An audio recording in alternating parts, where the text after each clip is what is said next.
The biggest demand for tickets to an Eagles game is this game against their cross-state rivals, the Pittsburgh Steelers. They've not played in a regular season game since '94. Huddling around Bill Cowher.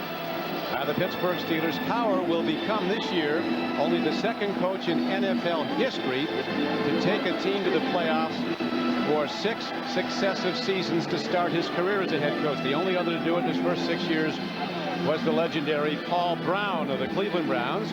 Ray Rhodes has had playoff teams his first 2 seasons here in Philadelphia. This year his team is struggling. The owner, Jeffrey Lurie, made a public statement saying this team has underachieved. We expected 10-6 or 11-5, but I'm not blaming Ray Rhodes. And as whether or not Rhodes will be back next year, Lurie said it isn't even a matter for discussion. He will be. Rhodes, a fiery leader, and his team has been hit hard by injuries this year. But they always come with the game face on, and they're really revved up about playing the Pittsburgh Steelers. Norm Johnson, number 9, the man who will kick it off for Pittsburgh.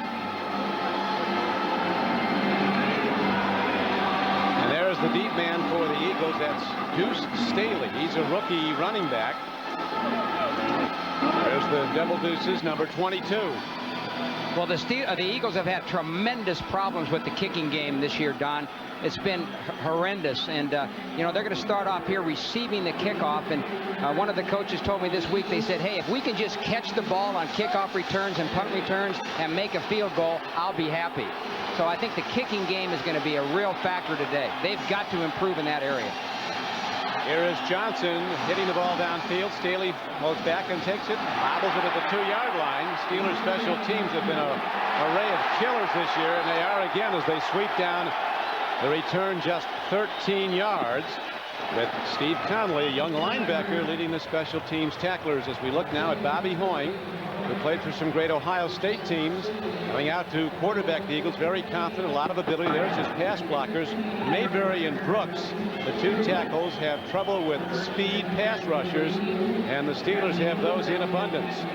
Waters is the running back, along with Kevin Turner. Irving Schreier in his 14th year as the leading receiver. He's going to use more short drops today. As Jim pointed out, he was sacked 9 times, and he's hit then. Fly ball in the end zone. Waters slaps it out of the end zone, and we'll see what the ruling is. If his arm was coming forward, it's an incomplete pass, and apparently that's what Jerry Markbride is saying, that his arm was coming forward, so it's not a safety. Well, the Steelers didn't waste any time blitzing Hoying. They bring Darren Perry, the safety, from the right side. He's coming right there, coming from the backside, getting Hoying in the back.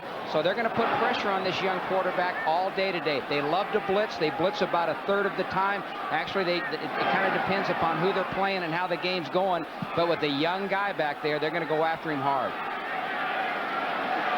So Bobby Hoying under fire right on the opening snap. 2nd down and 10.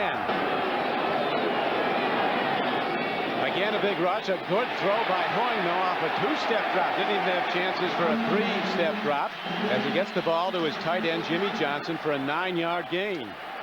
Bring up 3rd and short as we look at the Steelers' front 3. They can all rush the passer, but the guys that really come are those linebackers. Gilden, Kirkland, who's having absolutely a stupendous year. Holmes is a rising star, and Greg Lloyd looks, Jim, like he's back in. Greg Lloyd, yeah. Greg Lloyd is 100% healthy now. He had his best game of the year last week, and he's a real presence and an intimidator for that defensive football team. And off they go to Waters, and he does get ahead across the 25-yard line on 3rd and 1. Even Henry brings him down, but Waters gets ahead for the 1st down. Ricky Waters, who, if you give him the ball on every play, it's not enough. That's right. He wants the ball. He's the kind of player that says, give me the ball. He wants it all the time. And it's a little bit of a problem when he doesn't get all the time because he gets upset, and sometimes that affects the rest of the team. But he's just a competitor who wants to run the football. Touched the ball 403 times last year, more than anyone in the NFL. He still wanted it more. Here's Hoying standing in. Ball is knocked out of his hands. It is recovered by the Eagles back at the 17-yard line. Joel Steed comes busting through. It was the right tackle, Barrett Brooks, who came up with the ball. We talked about Greg Lloyd being healthy. Now he's going to come from the right side. He's going to come from the right side there on Hoying, and Jim Haslett, the defensive coordinator, he hits the ball right there. Actually, it falls right into Steve's hands, and he drops it. He catches it. It's the Steeler ball. But Haslett told us that they got to let Lloyd come. That the best thing he does is rush the passer, and he's shown it so far today. On second down and long, they go to the run, and there's nothing happening as Lloyd shot the gap. They can't block him. Well, you know, they tell us that this guy sets the tempo for the whole defense, and he really hasn't been. You're going to see him again at the right side of your screen, and he's going to play off the blocker, make the tackle right there on Waters. Good play by Lloyd, but this guy sets the tempo for the defense. Jim Haslett, the defensive coordinator, said in practice, if practice doesn't going too well, when they put Lloyd in there, everybody gets fired up, everybody starts working harder, more enthusiasm, more spirit. He sets the tempo for this defense. He really ignites the whole team. Hoying drops on third and long yardage. With mobility, he fires on the run, but he's not close. Well, one thing that the Eagles didn't want to do is get in third and real long situations. You know, in talking to the offensive coaches, this is Jason Gilden coming off the left side, 92.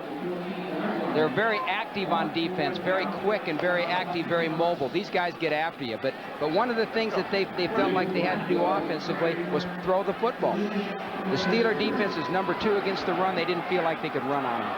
Now the Eagles hit a punt downfield. Hutton gets the ball and living dangerously as they going up to get the punt at the 47-yard line.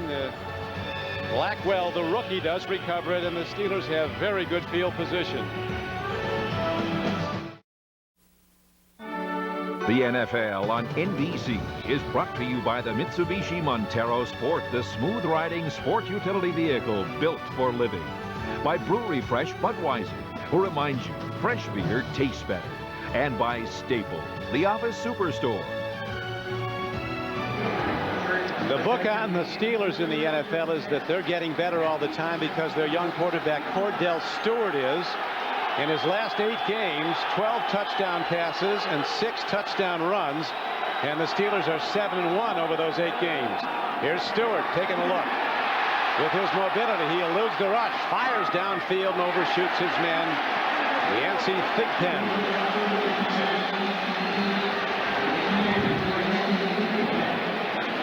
We look now at the Steelers on offense. The offensive line, good as any in the NFL. Dermontti Dawson is the textbook center. Defensive coordinators and other teams say you almost stop watching the Steelers' other players because it's like watching a clinic to watch him on tape, how he plays the position. The all-pro center for Pittsburgh, anchoring a terrific offensive line at second down and 10. The bus loses the ball. The Eagles might have it. They do. Well, the flak jacket, Jim, might cause some problems for the bus holding on to the ball. Well, I'm sure that he's not used to wearing this. And again, you know, we found out this morning he's got a cracked rib, and he is wearing a flak jacket. So when you tuck that ball in there and you've got a flak jacket inside of your jersey, it makes it a little bit tougher to hang on to it, a little bit different feel for the running back. You know, one of the problems for the Eagles all year is the fact that they have not been turning the ball over defensively. They're tied for 30th in the NFL. That's important that they get some takeaways. It's a good start for their defense right there. William Thomas stripped the ball. Willis looked like he was on it. Now the Eagles got their second possession, and Waters breaks it up the middle of the field. He's inside the 35-yard line and down to the 30. A 26-yard run, and that really revs up the vet in Philadelphia as the rookie cornerback for Pittsburgh, Chad Scott, brought him down. Well, this is so important for the Eagles offensively to get a running game going. This Steeler defense is so tough to run against. As I mentioned earlier, they're second in the NFL. So if they can get a running game going against these guys with an offensive line that's been beat up and not playing well, it's going to give them a tremendous amount of confidence. That's a confidence booster right there. Busting through the Steeler defense for a 26-yard run. Again to Waters. Nothing. He's shut down right at the 31-yard line. One of the things that the Steelers, I mentioned how good they were against the run. You're going to get a few runs on them like Waters did the play before you, but you're not going to get it consistently. So on that time there, they lose a yard. That Steeler defense is going to come after you. They're going to get penetration. They're going to get linebackers and linemen upfield. They do a lot of stunning, a lot of slanting. It's tough to block them. The Jets getting off to a big start as Leon Johnson, the rookie runner from North Carolina, returns a punt for a touchdown, and they lead the Vikings. It is second down and just over 10. Hoying throws a quick out, gets his man, the tight end. That's Jason Dunn. And he's inside the 15, inside the 10, and he's going in. And the underdog Eagles take the lead on a 31-yard touchdown play.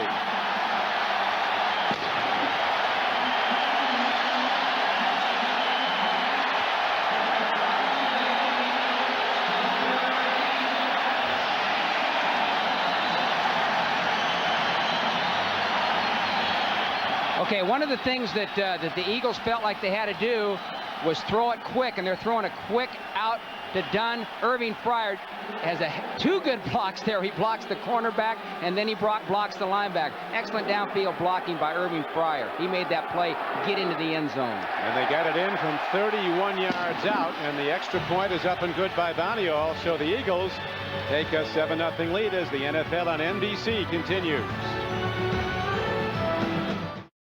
This is the NFL on NBC.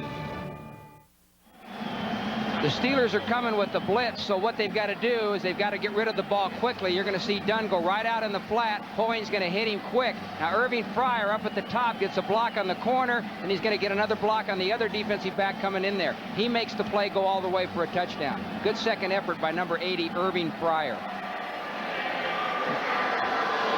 Hoying is fired up. And there's, who is that giving? Rodney Peete. Rodney Pete's giving him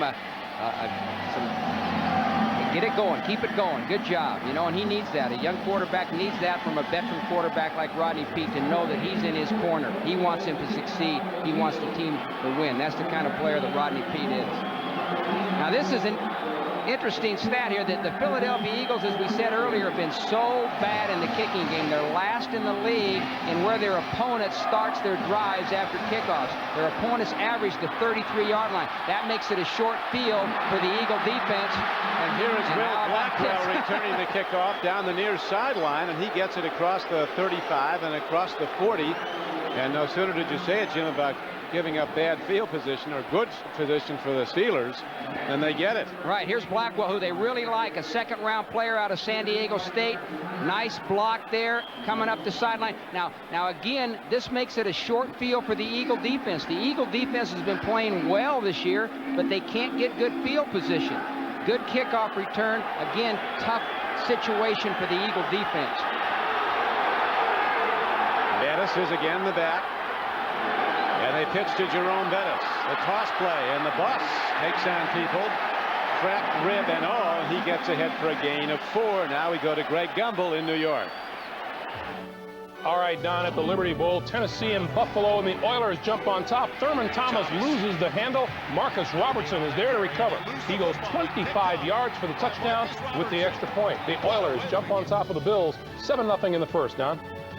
Thank you, Greg, and it's 7-0 here at the vet in Philadelphia, where the Steelers gave it up on a fumble by Bettis, and the Eagles quickly capitalized. A 31-yard touchdown throw from Hoying to Jason Dunn. Long ball downfield as Cordell Stewart airs it out for Charles Johnson, but has too much on it. Well, Cordell is now 0 for 2 throwing the ball, and it'll be 3rd down and 7. Well, one of the best things about Cordell Stewart, Don, is his arm strength. He's got excellent arm strength, and he was trying to hit Charles Johnson there with the deep ball, but Charles Dimry, the right corner, had very good coverage. Dimry, a much traveled corner. The incumbent at that position, Bobby Taylor, is a terrific cover corner. He's out for the season after undergoing knee surgery. Eagles, as mentioned, have been hit hard by injuries. Let's see what Cordell does out of the shotgun on 3rd down and 7. He throws, makes the connection, but the Eagle defense is there. Ryan And Dawkins makes the stop. Will Blackwell was the guy who made the catch, but he was way short of the first down. They needed 6 yards, and what Cordell Stewart is hoping right there is they hit Charles Johnson with a little quick pass, and he can run enough to make the first down. But the Eagle defense was right on top of him and made the tackle for just a very short gain, and now they got a punt. So the Eagles, with a 7-0 lead, will get the ball back. Back deep for the Eagles is Freddie Solomon, number 84. He's waving a fair catch signal and takes the ball at the 20. 33-yard punt. No return. The Eagles get it as we come back. Steelers coach Bill Cowher was an undrafted free agent rookie with the Eagles in '79. He was waived on the last day of training camp after playing a season with the Browns. Sitting out another year, he was traded to the Eagles, where he finished out his career. In his final season in '83, he was named most valuable player on special teams. He played in all 16 games, and here he is making a big special teams play against the Giants some years ago. Cowher told us yesterday Anthony Griggs, a linebacker, inadvertently hit him and injured his knee, and he had to call it a career. And he told Griggs one day he owes everything he has today to him. Right, that last game was right here in Bet Stadium when he did play with the Eagles. It was on a kickoff return, and they were both blocking, but Griggs missed his guy and hit Cowher and put him out, and that was his last game as a player. Bobby Hoyings, in just his second game as a starter, working the offense for the Eagles. He's thrown for 1 touchdown. Here's another throw, a beautifully conceived pass play as Hoyings, with a spin, play fake, guns the ball to Irving Fryer. And his 64th catch of the season's good for 13 yards. You know, Irving Fryer has had a tremendous career, and he's having an excellent season this year. He is the guy that the Eagles look for on every passing play. What they try to do is put him in a position to get him open. He's the guy they're looking for. And this is the guy that the Steelers have got to guard, and they've got to defend and cover him. Irving, in his 14th year, told us yesterday he's still as fast as he was, but he can't stop as fast as he could. Here's a long ball. Fryer's out there. He makes the play. Bobby Hoying with a thing of beauty, a 44-yard rainbow that Irving Fryer runs under. Well, you talk about giving a quarterback confidence. Here's Irving Fryer. He's running down the field. A little hesitation right there, like he's going to run a hook. Keeps going. Gets Donnell Wolford reacting up on the short route, beats him deep. Good throw, though, by the quarterback. Excellent throw. Look at the protection. Good protection. Got all day to throw right there. Beautiful pass. Couldn't have been better. So the Eagles, underdogs on their home field, challenging again. First down inside the Steelers' 25. Waters tries to cut back, and there's nothing there as the Steelers shut him down for no gain. The great speed of their linebackers, Holmes and Kirkland, the inside backers, so tough to beat with blocks. Well, the interesting thing here about the Eagle offense, you can see they're ranked 5th in passing, 4th in total yards, but 28th in scoring. One of the reasons for this is they've had very poor field position. They've only started 6 drives in 11 games on the plus side of the 50. Even in this drive, they've had to go a long ways if they do get in the end zone. Well, that one play was good for 44 yards. That gets you a lot closer. Here's Hoying with a screen pass. He gets it to Waters. Another tremendous play by the Eagles. And Waters gets inside the 10-yard line, a 14-yard gain. But this is Bobby Hoying.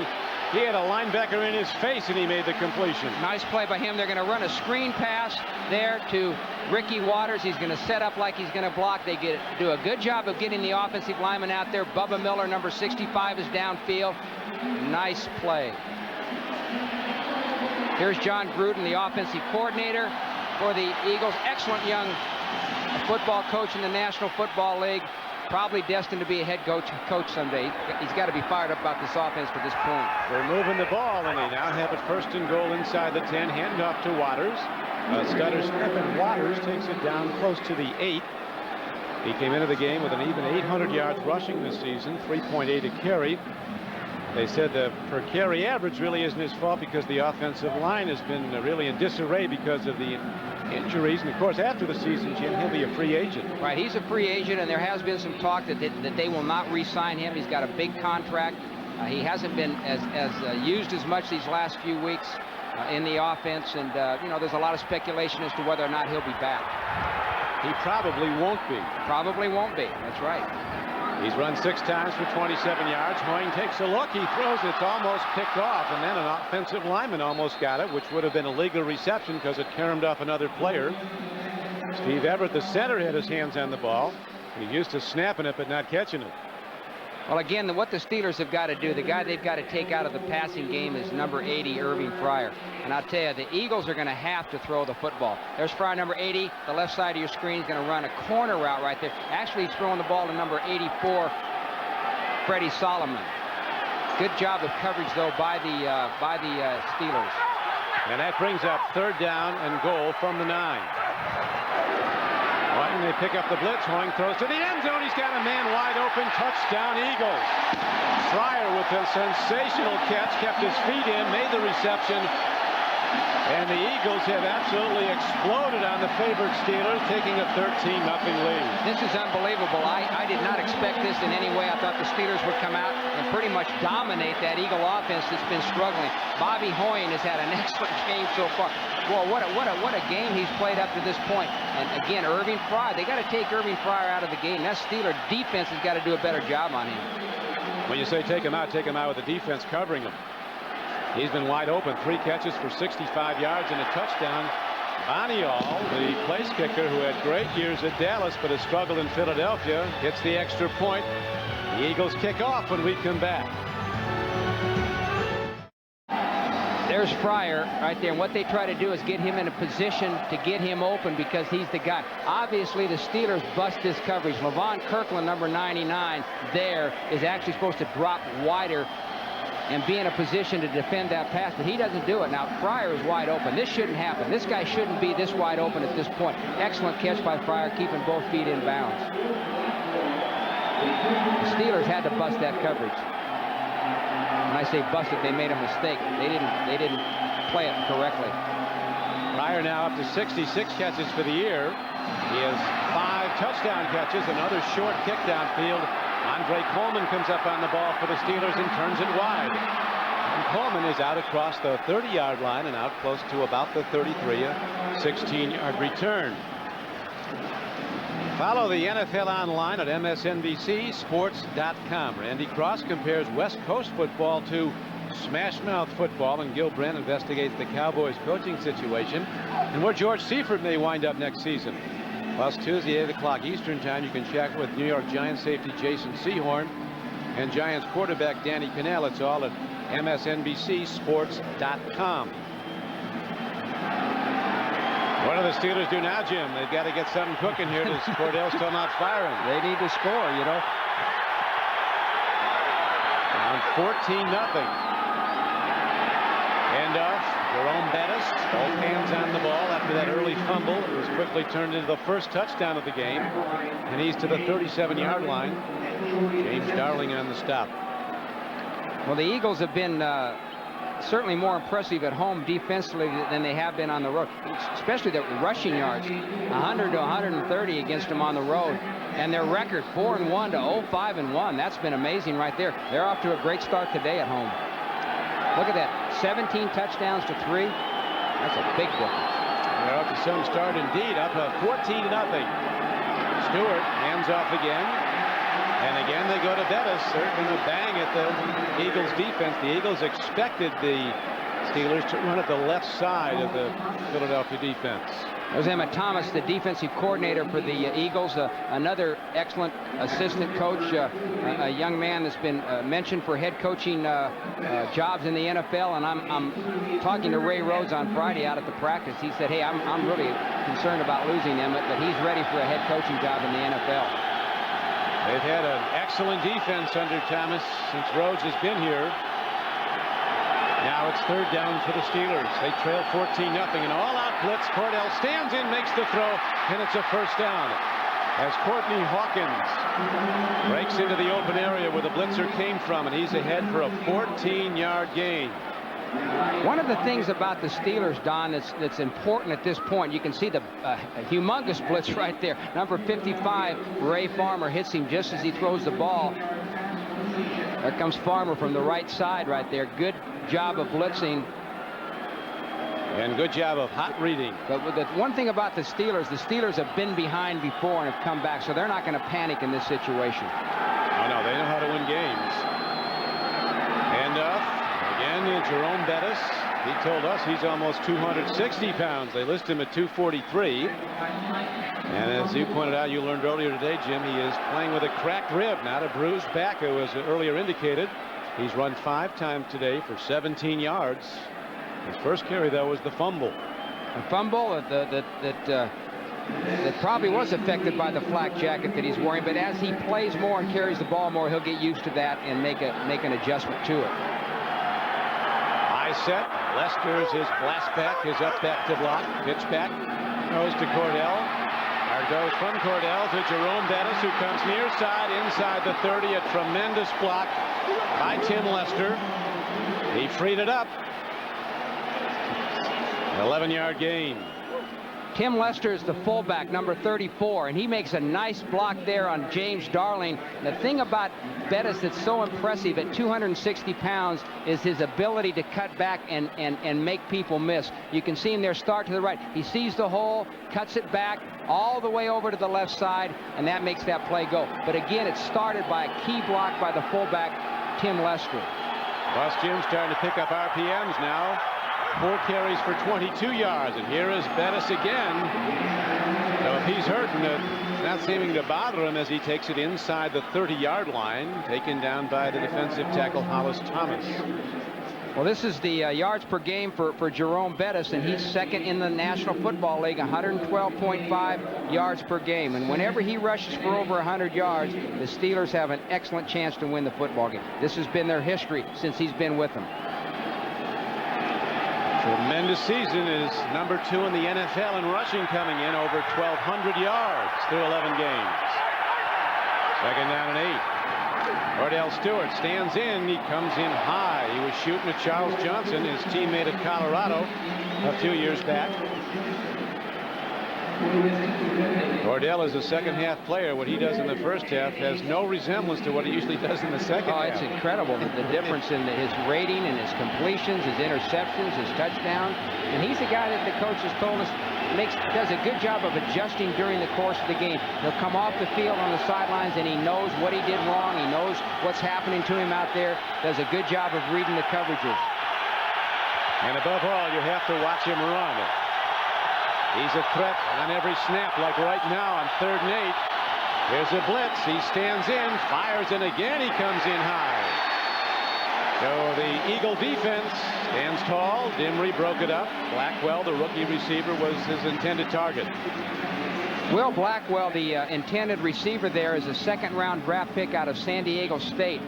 They like him. He's got good speed, been very productive for him. They're playing him more now as a rookie than they were earlier in the year. But Charles Dimry, number 38, has very good coverage on him right there. The pass was thrown a little bit high. Had it have been thrown lower, it had been a good chance for a completion. Cordell Stewart's got to get the ball down a little bit lower on that kind of route. The Steelers practiced a fake field goal this week. Norm Johnson is the holder. The kicker, and he's going to put his foot into it, and Johnson, who is 1 for 1 from 50 yards, booms run from 47. So the Steelers are on the board. One thing about the Steelers, now they're not going to lose patience in the running game especially. They know this is what wins them games. Give the big bust the ball, let him pound it up in there. And he can break the long run too. So Johnson in his 16th year does great work again, getting a 47-yarder. Coming up next on most of these NBC stations, it's game 2 of our doubleheader. Most of you will see Junior Seau and the Chargers go against Steve Young and the surging 49ers. Others will see Jacksonville go against Cincinnati, or the KC Chiefs take on the Seahawks. Check your local listings for the game in your area. That's game 2 of our doubleheader coming up next on NBC. Doing some minor repairs on the bus on the sideline.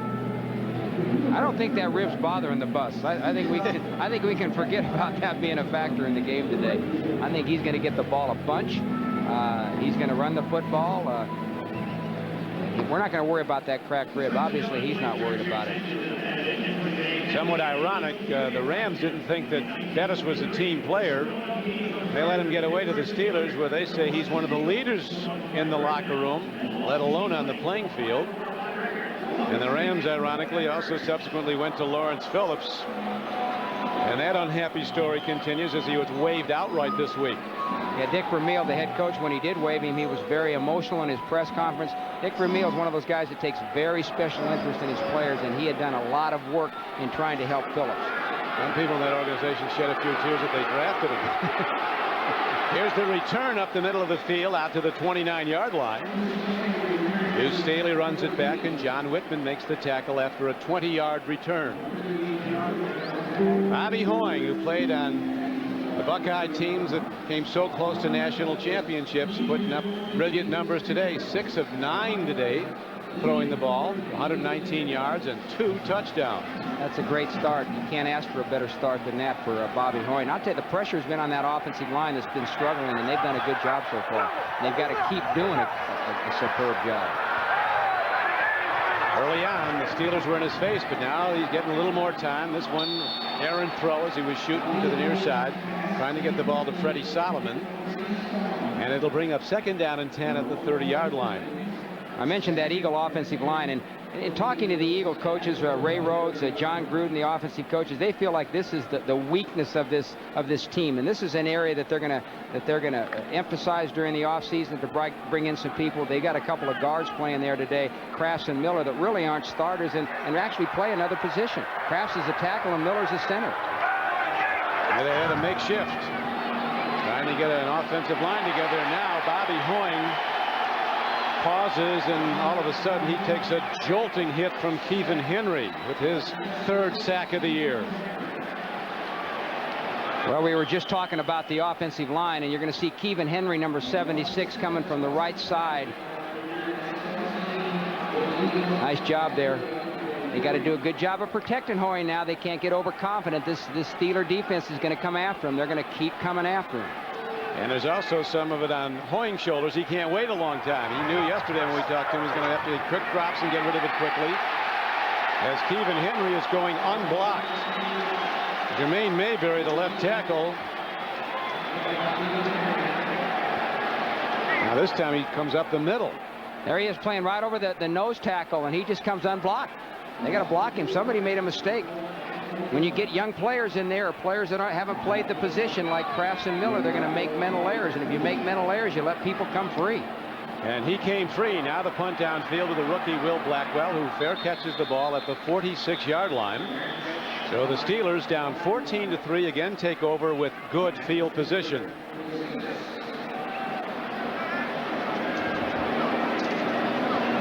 The Pittsburgh Steelers and the Philadelphia Eagles, believe it or not, at one time were a joint team. Art Rooney, the founder of the Steelers, in order to engender more football support in the state for his Steelers, merged them with the Eagles, and they at one time were known briefly as the Steagles. The Eagles-Steelers team.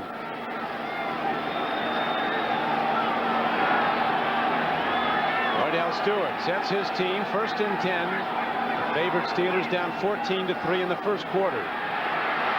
Stewart fires. Almost got it to Thig Pen. Somehow Stewart was able to get the ball away with Hollis Thomas hanging on his leg. And there's a lineman down now. Looks like Thomas is down for Philadelphia. This Hollis Thomas, the guy that's on the field hurt here, is an interesting story. He was an undrafted free agent, rookie free agent last year that came in and made the football team, and this year is a starter. Ray Rhodes said that the first time he saw him on the practice field, he liked this guy, knew he was going to be a player because he had a high motor, which means he really had great work ethic and hustle. What he did as a senior in college, he knew he probably wasn't going to get drafted, so he sent out a video to all 30 teams of his highlight plays from his senior year and his junior year, and he put rap music into the video. And Ray Rhodes said he got the video, he watched, and he was kind of bouncing around in tune with the music. But it's kind of an interesting thing that he did there with the rap music. Greg Jefferson, one of his own fellow linemen, the left end, falls on him, it looks like here, Jim. Yeah, but I'll tell you what he did right there. Hollis Thomas just did a great job of power rushing. He got underneath that right guard and just pushed him back into the quarterback. That was a tremendous rush by Hollis Thomas. And it positions the ball back at the 45-yard line of the Steelers, brings up 2nd down and 10. Hollis Thomas is a second-year player from Northern Illinois. He's enormous, not tall, 6 feet tall. He weighs 310 pounds. The Steelers bring Courtney Hawkins to the near side. Big Pen, who's been doubled the whole game long, the top receiver for the Steelers, is wide to the right, the top of your screen. Charles Johnson comes in motion. Another high, hard throw by Stewart, who's putting too much pop on the ball, and it's incomplete. You're watching the NFL on NBC where the Eagles lead.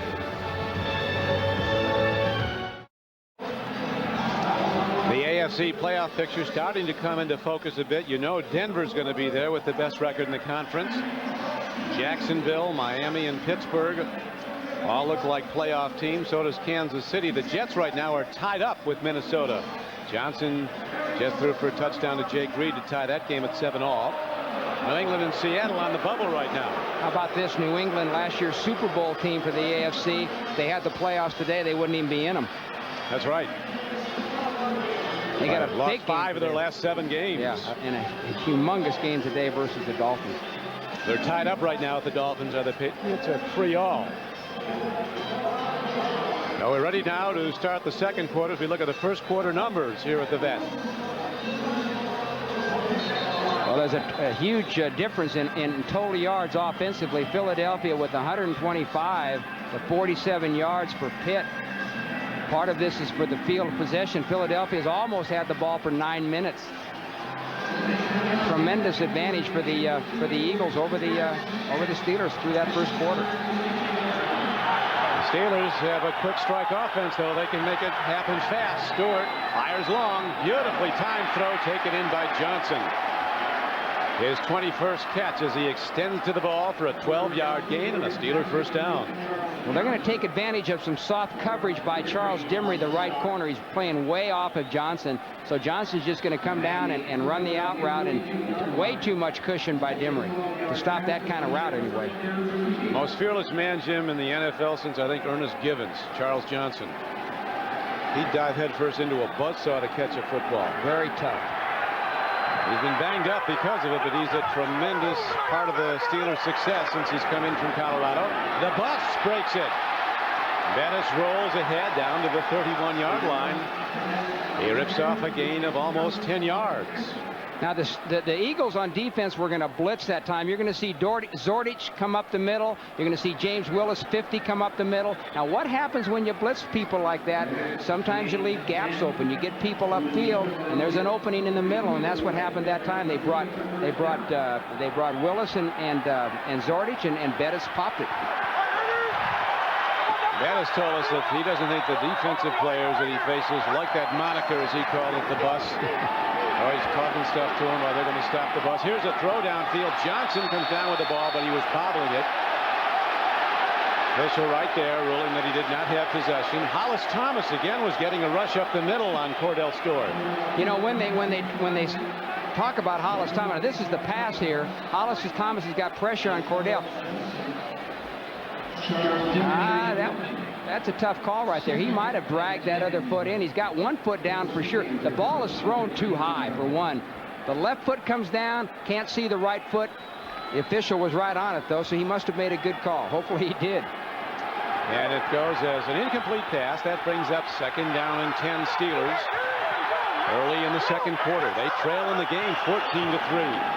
Don Criqui with Jim Mora. Cordell Stewart starts up the middle, and he gets slammed by William Thomas, the Pro Bowl linebacker, as we go back to Greg in New York. All right, Don, Colt so far today, over 13,000 for his great career. They're in the second quarter, Don. He's worth the money, isn't he, Jim? I guess.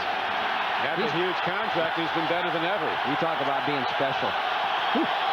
3rd down and 11. Here comes a blitz. Cordell stands in. They get him a sack all the way back to the 48-yard line. Michael Zordich, the veteran out of Penn State, comes up the middle and gets the sack. A 14-yard loss on the play. when the Eagles get into their third down defense, what they do is they bring 36 Michael Zordich up around close to the line of scrimmage. Sometimes he plays coverage, sometimes he blitzes. That time he came free, nobody blocked him. This guy's a good football player, Zordich. He's been in the league for a while, been with a couple teams. He's with the Jets, he was with the Cardinals. He's the leader of that Eagle defense. He knows as much about that Eagle defense as Emmett Thomas, the coordinator. He gets everybody in position. A huge play there by Zordich, and here's the punt hit downfield. It'll roll inside the 10-yard line, and the Steelers will down it inside the 5. A 41-yard punt, and it's all net yards, no return. The NFL on NBC is brought to you by Jeep, makers of the Jeep Grand Cherokee, Cherokee, and Wrangler. By Compaq, the most popular computer in the world. By Citizen, today more than ever, Citizen is how the world tells time. And by Coors Light, who reminds you the 3 most important words are, hey, beer man.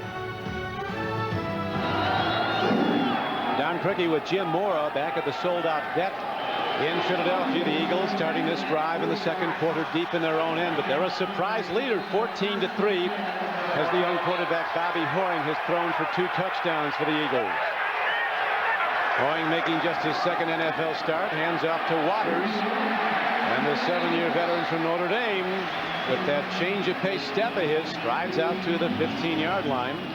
Irving Fryer, the 14-year veteran, is a tremendous comeback story. His life was really in disarray. It was in flames at one point. He bounced back. All right, he admitted to us on Saturday that he was drinking too much. He was using marijuana, actually freebasing cocaine. But he decided to get his life together, and he's been clean for the last 8 years, and has got his bachelor's in Bible studies this last offseason. He's now an ordained minister. Here is Kevin Turner, the fullback, who's playing hurt, getting a carry. On a short yardage play, he's ahead close to the 19-yard line, and it looks like Turner might have a first down. He does. You know, getting back to Fryer, Don, he told us that he's got his bachelor's degree in biblical studies from a college in South Florida this offseason, and he wants to have his doctorate in theology by the time he's 40. We asked him if he wanted to have his own church. He says no. He says being a pastor in a church is tougher than being a head coach. I don't know about that, but he wants to be an evangelist, and I think it'll be a good one. I'll tell you, I don't think I've ever seen a guy turn his life around. He was in trouble a few years ago. And now he's just a standout as a leader of the team, and still as a performer. Here's a throw downfield. There is no interference call. The hit was timed perfectly by Darren Perry. Getting back to Fryer again, you know, he said that the person that he credits with helping him turn his life around was the head coach of the Patriots when Fryer played there, Raymond Berry. Raymond Berry is a real straight shooter and a good guy and a good family man, and he said he had a lot of patience with Fryer. You know, he's talked to him, he met with him, he helped him, he counseled him, and he thought that Raymond Berry was the key guy in his turnaround. Said he never gave up on me when maybe he should have, and that really keyed his comeback as Waters again tries to run, and 277-pound Levon Kirkland, who was an all-pro linebacker if there ever was one, makes a jolting stop. Jim Haslett, the defensive coordinator, I asked him, I says, why are you guys so good against the run? He says it starts in the middle. We've got a linebacker that weighs 277 pounds. That's unique. We've got a nose tackle that weighs 320. And he says the little guy in the group is Holmes at 255. He says it's tough to run against those guys. And it has been up the middle, although Waters did break the one long run today to set up the second touchdown. Here's a throw, Hoying with a bit too much lead on it.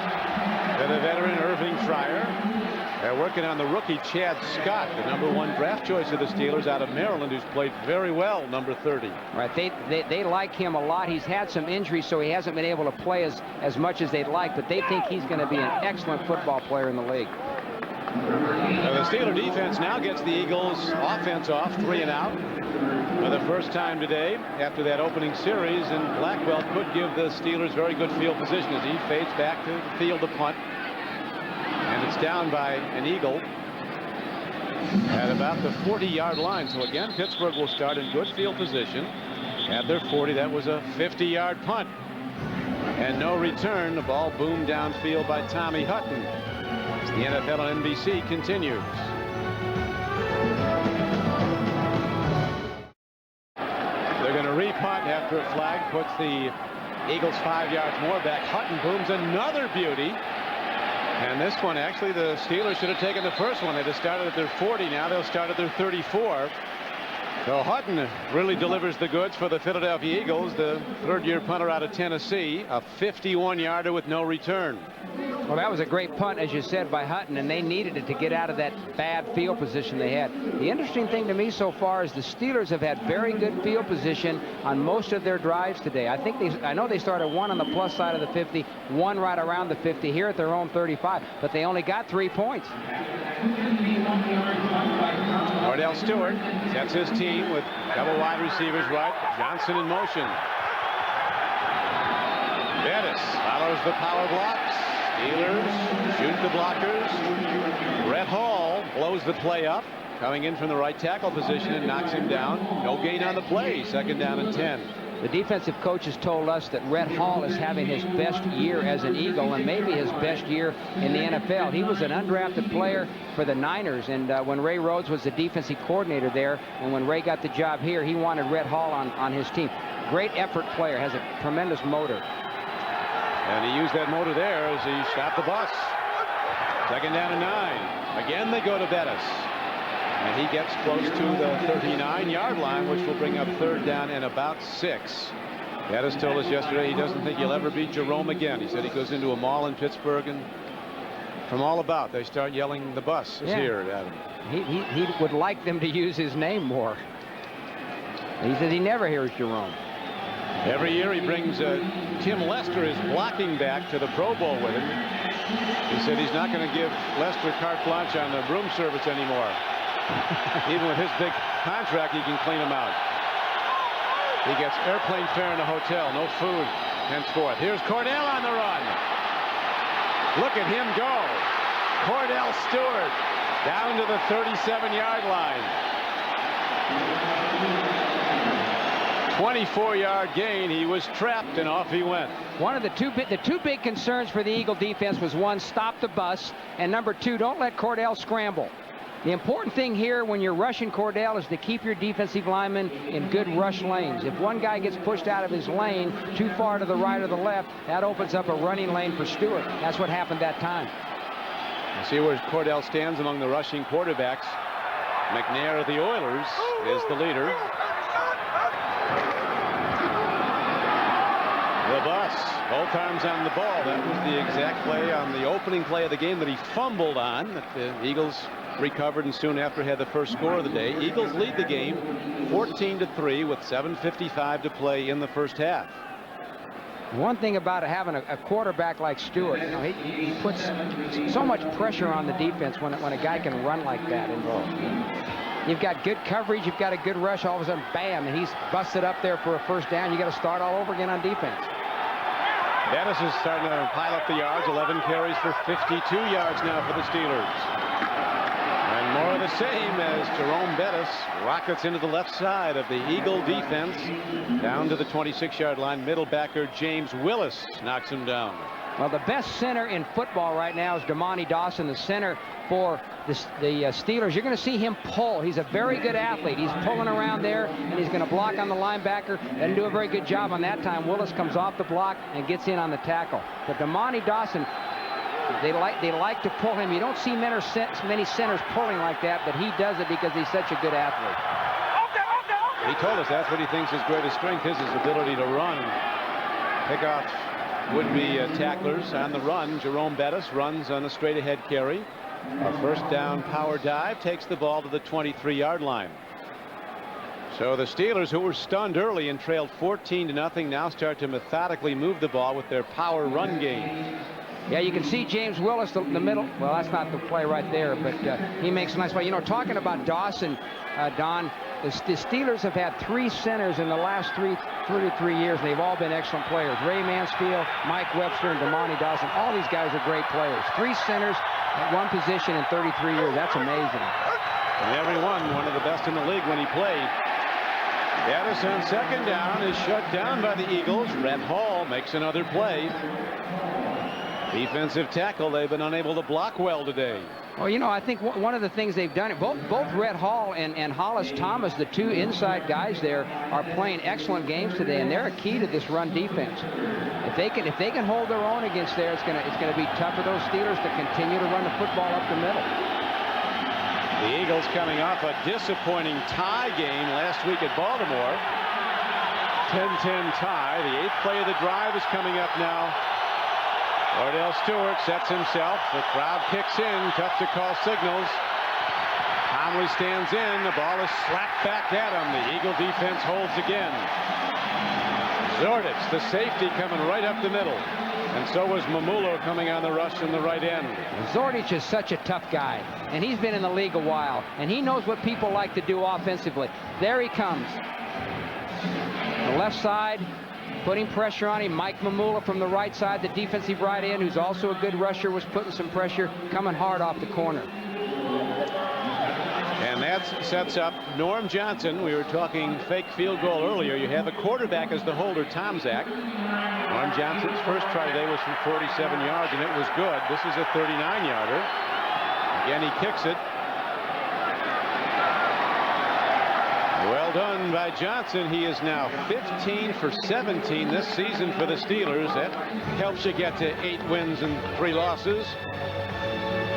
So the Steelers inch closer, but the Eagles still hold the lead. Join us Thanksgiving Day for more exciting NFL action at the special time of 3:30 Eastern with the NFL on NBC.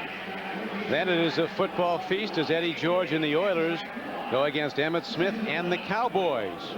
Plus, don't miss a special live halftime show with the Cowboys' Troy Aikman, Emmitt Smith, and Herschel Walker, and country star Reba McEntire as she premieres What If in tribute to the Salvation Army. That's the NFL on NBC, Thanksgiving Day at 3:30 Eastern Time. Norm Johnson, the 16-year veteran from UCLA, 9 years at Seattle, 4 years at Atlanta, now in his 3rd year with Pittsburgh. Picked up as a free agent, and he's kicking like an all-pro. Well, he's been in the league a long time, as you mentioned, and he spent some years with Atlanta. I'll tell you, a few years ago when I was with the Saints, when we wanted to restructure Morton Anderson's contract, and we waived him with the hope of re-signing him at a lesser amount. Norm Johnson was the kicker for Atlanta. We had no idea that they would cut Norm Johnson and sign Morton, but they did. It really shocked us, and it hurt us in losing Morton. Dumb decision on my part to even waive Morton. I'll tell you, an amazing decision that they would cut Johnson, but it's been to the benefit of the Steelers. Is running it back for the Eagles is the rookie Deuce Staley, and he's out across the 25-yard line, a 16-yard return. Donnie Jones makes the special teams tackle for Pittsburgh.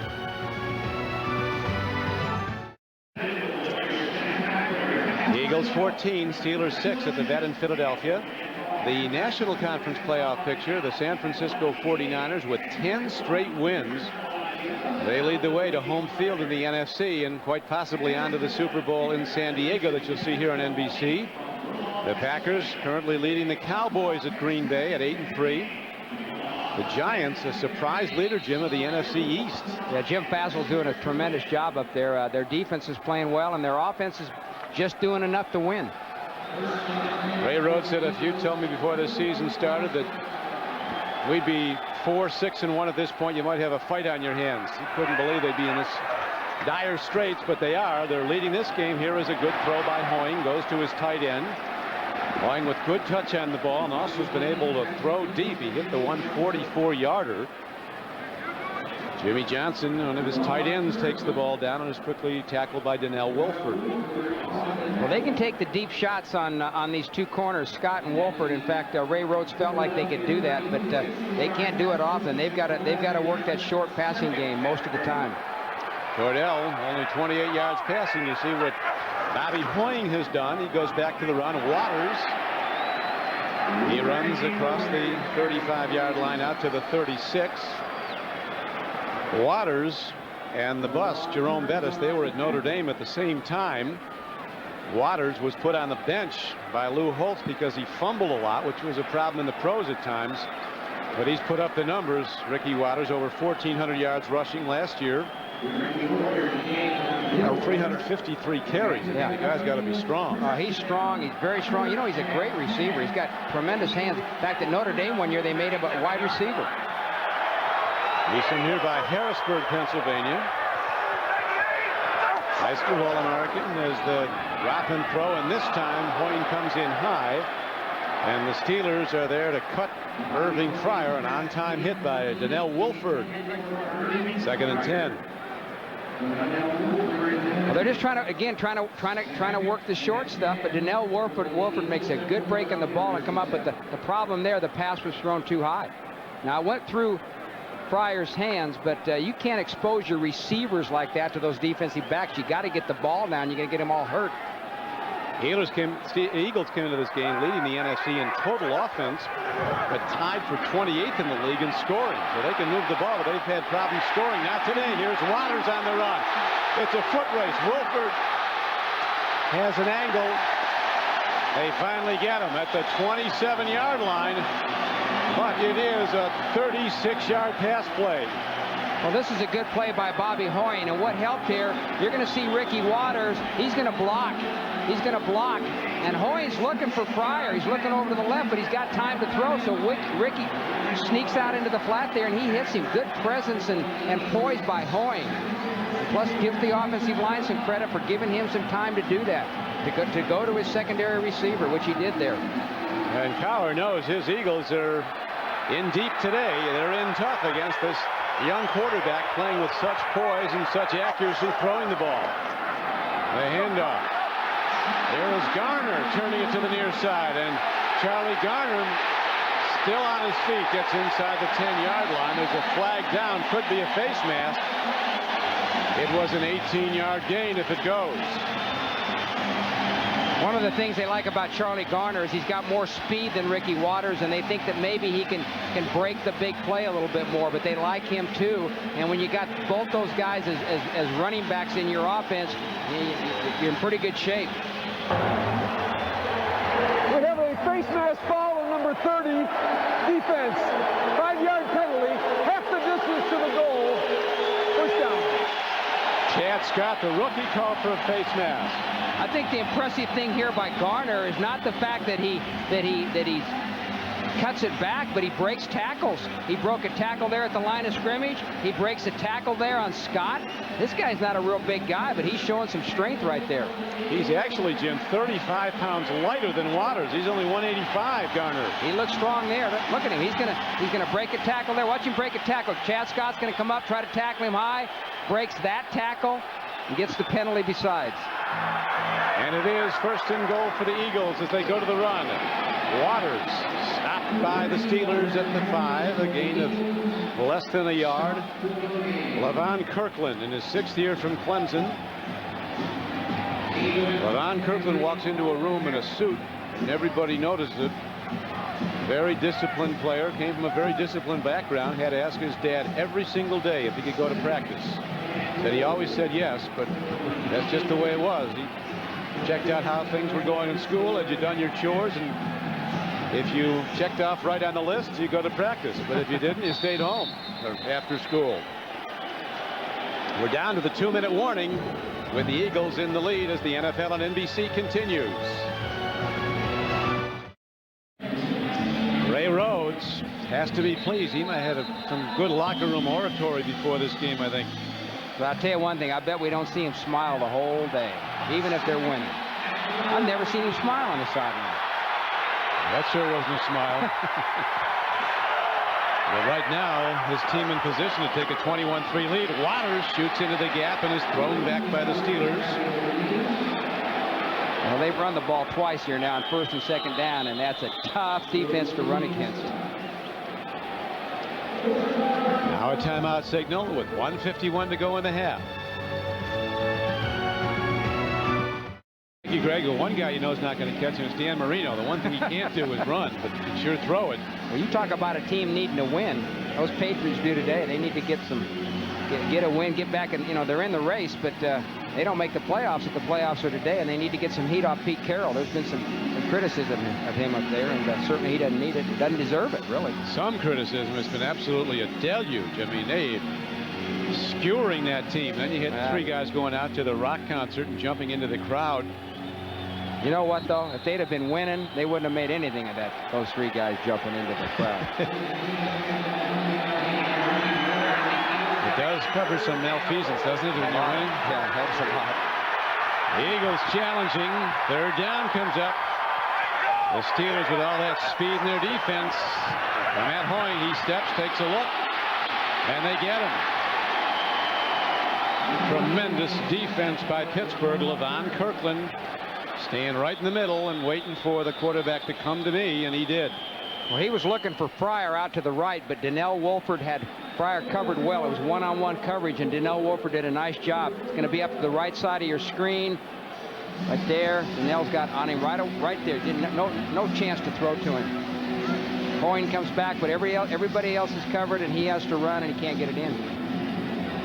There's another shot of Fryer. He's going to do a little in move there and then break it outside, but Donnell doesn't fall for the in move, and he's right on top of him. Nice job of keeping his eyes on the receiver. So often you see backs look back at the quarterback, and then they lose the receiver. Donnell Wolford kept his eyes on the receiver the whole way. That's the way you got to do it when you're playing man coverage, especially down in the goal line area. Irving Fryer with the little hitch in his step as the place kicker Chris Boniall comes out now, and he's got huge money to come here from Dallas as a free agent, but it's been an adventure. He's only made 63% of his field goals as an Eagle, which is the low in the NFL. In 3 years at Dallas, he made 87%. 1 year he made 27 out of 28 for the Cowboys. This is a sure shot, and Boniall drives it through the middle. So the Eagles build their lead, taking a 17-6 lead over the favored Pittsburgh Steelers. Well, the Eagles again have been hurt all year by special teams play, and as I said earlier, one of the coaches said, hey, if we can just make a field goal, I'll feel good. And this was a kind of a gimme field goal, but Boniall put it through there. It's a big 3 points for the Eagles going in at halftime, 17-3. I'm really amazed at how this offense has moved the ball against the Steeler defense. They've done it with some big plays. You know, they've hit some big ones. Ricky Watters running the ball, throwing the ball a little bit.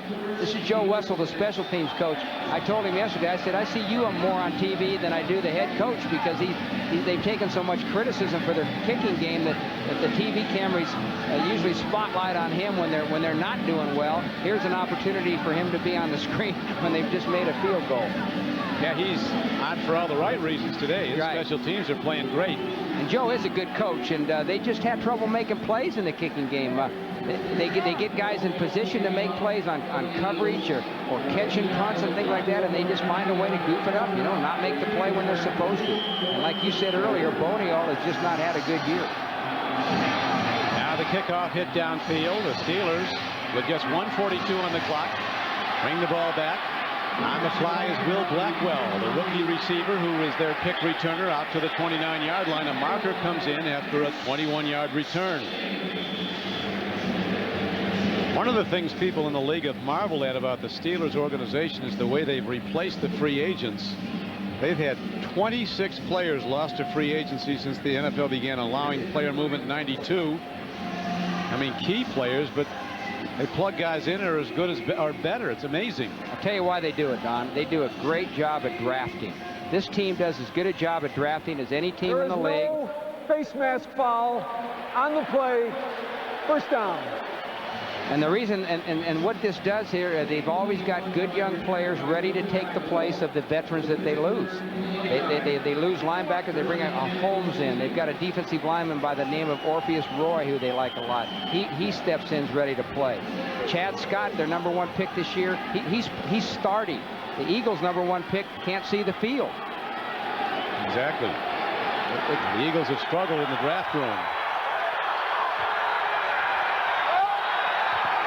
Dropping Cordell Stewart, an out pattern, beautifully thrown ball, a completion, and an out of bounds to stop the clock with 1:29 to play. So again, we check the ticker, and the Patriots playing with a vengeance today at home, blowing out Miami at this point. And Dallas has rallied to take a lead. Look at Deion Sanders interception return for a touchdown at Green Bay. He's usually good for a big player, too. How would you rate him, Jim, among the defensive backs in the league? You want me to be honest? Or? Yeah. Well, I think he's a tremendous athlete. It's tough to throw on him because he's a great cover guy. Doesn't like to hit anybody, and I like defensive players that like to hit people. But he's paid to cover, not to hit people. But, you know, he's a great athlete, and I'll tell you, when he's out there covering your receiver, you don't go to that receiver very often. He's a heck of a player. And he rises to the occasion. Just like here, he made an interception return for a touchdown. He's a big playmaker. He's an impact guy, and you got to have those kind of people on your football team. Kind of guys that wins games. The Eagles defense has done a very good job on Yancey Thigpen, who's probably headed to the Pro Bowl for a second straight year. He came in with 52 catches to lead the Steelers. He still has just one catch so far today for 9 yards, as the George Jones, a rookie runner, takes the ball for the Steelers across the 45-yard line, and he's ahead for a first down. Steelers aligning without a huddle. Game clock, as you see, down to 107.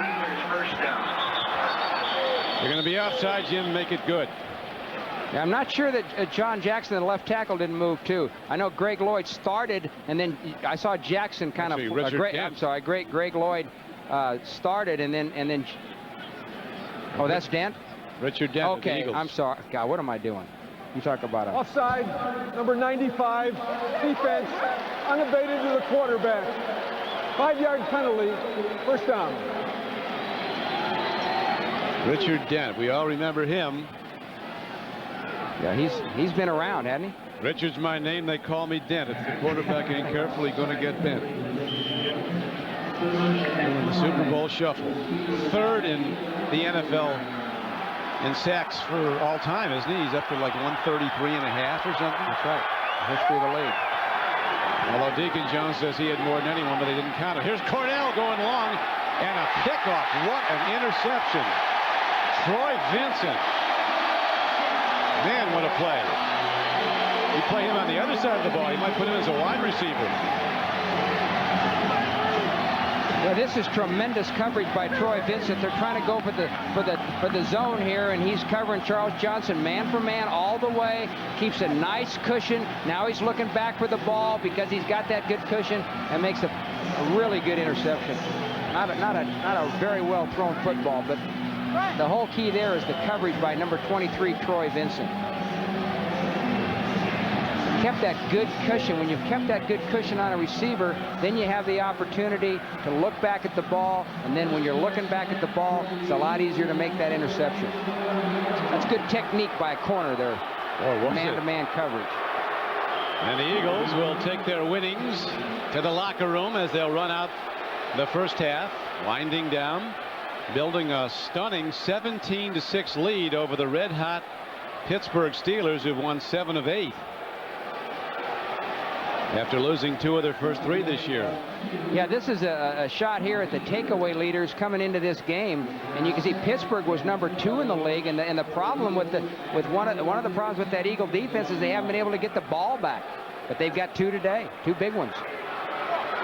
Riley Hoying, young quarterback from Ohio State, with an absolutely spectacular first half. He was under tremendous pressure to start the game. They were all over him, but he stood in. He's thrown for 2 touchdowns. 8 of 15 is Hoying for 161 yards and 2 scores. Stay tuned for the Domino's Pizza NFL on NBC halftime report with Greg Gumbel, Chris Collinsworth, Sam Weich, and Joe Gibbs.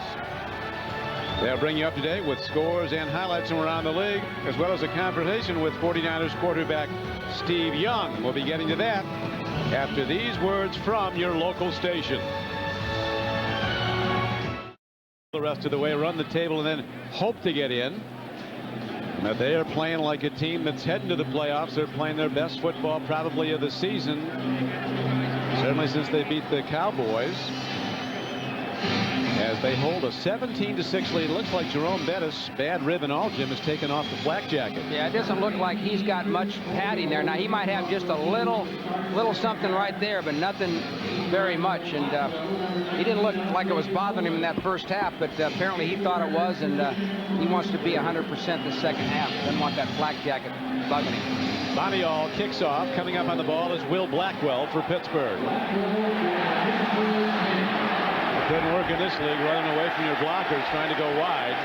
A 5-yard return. As we now check the Coors Light halftime statistics. Passing yardage, what a difference. 161 for Hoying and the Eagles, just 37 for Cordell. Here's another key stat right there, Don. 2 turnovers for Pitt, none for Philadelphia. And that's been a big thing for both these teams. The Steelers have been getting the turnovers, and the Eagles haven't. They got 2 today. Steelers have 10 turnovers to their credit in the last 2 games.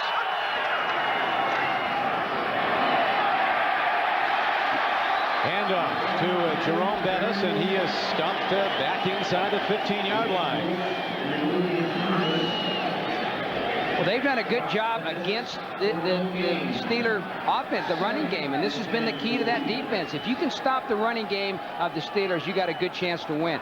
Good aggressive play there by the 2 linebackers, 51 Thomas and 50 James Willis. They're good mobile linebackers. Thomas is not a big guy, but he's very aggressive, very tough. That's what you call the RH factor, running hit. That's right. That's important on defense. On second down, throws down the middle. Charles Johnson is wide open. And Johnson's out across the 40-yard line to the 42. A 37-yard gain on second down and 10.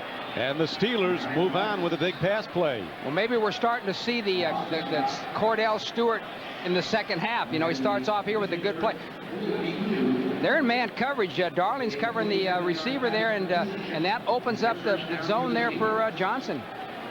But again, Cordell, he likes his second half, so he's off to a good start there with that play. Takes Cordell a half to warm up. And he gets cooking. Here's the pitch back. Jerome Bettis, with lots of moves, is out to the 45-yard line, gained about 4. Hit hard by Vincent and Zordich, a couple of the defensive backs.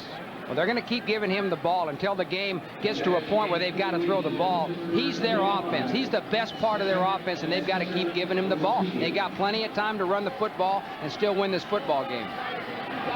Jerome enjoys going to the schools and singing to the little children about the wheels of the bus go round and round. He goes on and on, driving ahead for a gain of almost 4. Cordell, timing throw, makes the connection.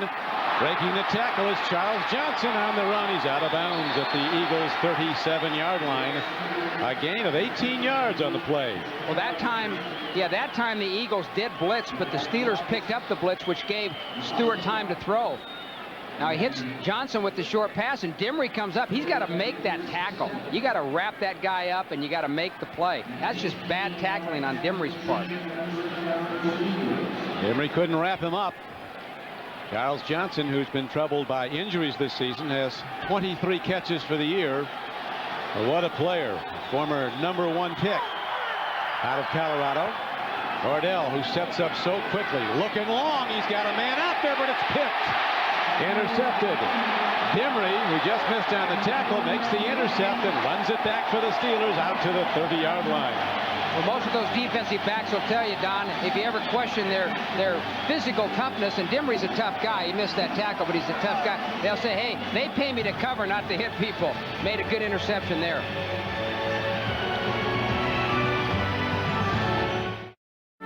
The NFL on NBC is brought to you by Chevrolet Trucks, the most dependable, longest-lasting trucks on the road.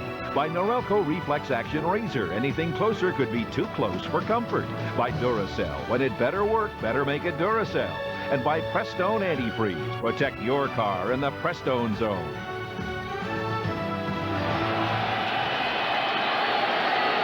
Back to the vet in Philadelphia. After the interception by Dimry, Eagles with their first possession of the second half. Hoying with a timing throw, lobbed over the middle for a completion, good for 7 yards. Catching the ball was Irving Fryer. The man who says he's as fast as he ever was, but he stopped slower. He stopped in a hurry there as he was hit. He's caught 4, though, Jim, for 72 yards. He's having another good game, and he's had a terrific year and just keeps rolling along. The Eagles like to have him for another 3 years, they told us. He said he's ready. Yeah, he's 9th all-time in career receiving and yardage in the NFL's history. Keeps himself in tremendous condition. He looks good. Yeah, he's from nearby Camden. The high school here, was a terrific high school player. Then went to Nebraska. Had a great career there with the Patriots. #1 guy picked in the draft. But I think really blossomed as an NFL player after he got his life straightened out. Personal part of it. I remember him in the college game of the 80s, the '84 Orange Bowl, when Miami upset Nebraska 31-30. Handoff goes to Waters, going straight up the middle. And 3rd and short, Waters gets the first down.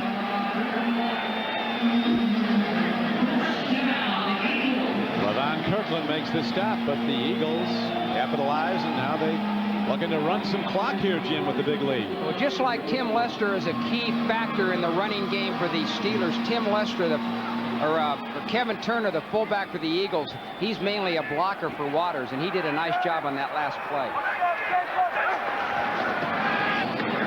Hoying, out pattern, beautifully thrown ball. Right spiral, right where it had to be, and he got it in on one of the very best defenders in the NFL, Carnell Lake, for a 10-yard gain. Solomon makes the catch. Again, take a look at the fullback, 34, Turner. Here again, we mentioned doing a good job on the last play. He said it does a nice job there pass blocking, picking up the blitzing linebacker. And Hoying makes a nice throw to Solomon.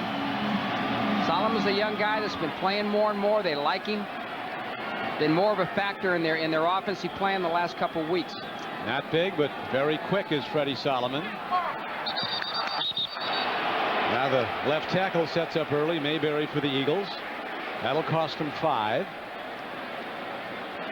And this offensive line of the number 71 offense.